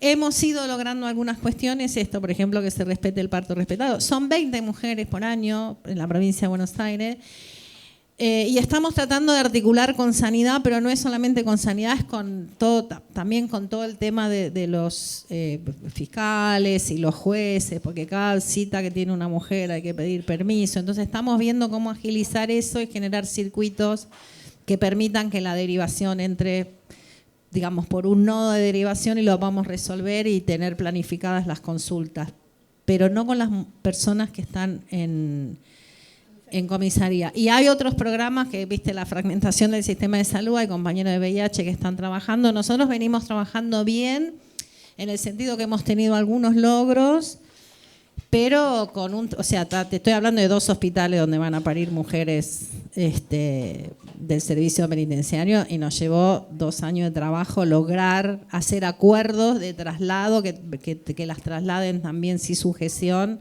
y que puedan estar durante todo el tiempo que están en el hospital, incluso en la relación con su bebé, porque antes no podían ni siquiera, o sea, ir a ver al bebé a la neo, si estaba prematuro. Bueno, hay algunas cosas, pero bueno, todo es un trabajo de mucha paciencia y de mucha persistencia. Nosotras la que decimos siempre es, no vamos a soltar ningún tema hasta que nos vayamos en el 2027, y es sostener los procesos de trabajo que son muy laboriosos y muy artesanales. Pero sí estamos trabajando no con las personas que no están dentro del servicio penitenciario. Y quedo a disposición para articular con cualquier otro. A veces con Marta hemos tenido algunas situaciones que acompañamos. Estamos pasando a la trasnoche. Mientras llega la pregunta, les digo que si han filmado, han grabado algún tramo de esta conversación, si la suben a las redes, les pedimos que etiqueten a @pasamostodes, @pasamostodes, que es un programa de streaming que sale todos los lunes a las 20:30 por el canal de YouTube de Brandon TV. Así que síganos, recomiéndennos. Te escuchamos, Marlene. Bueno, mi pregunta es, para las chicas trans, el tema de la sanidad en contexto de encierro, ¿cómo es? Porque la verdad que yo salí hace 1 año y es pésima, porque nosotros teníamos que sacar habeas corpus, denuncias tras denuncia para que nos puedan atender, y tengo compañeras actualmente en el CEISA y en otras instituciones donde ellas tienen que hacer denuncia tras denuncia para poder tener un tema de salud. O sea, tengo una compañera que está muy mal, en muy mal estado, que tuvo que hacer denuncia tras denuncia para poder ser atendida. ¿Cómo se respecta a eso, a las chicas trans en un contexto de cárcel?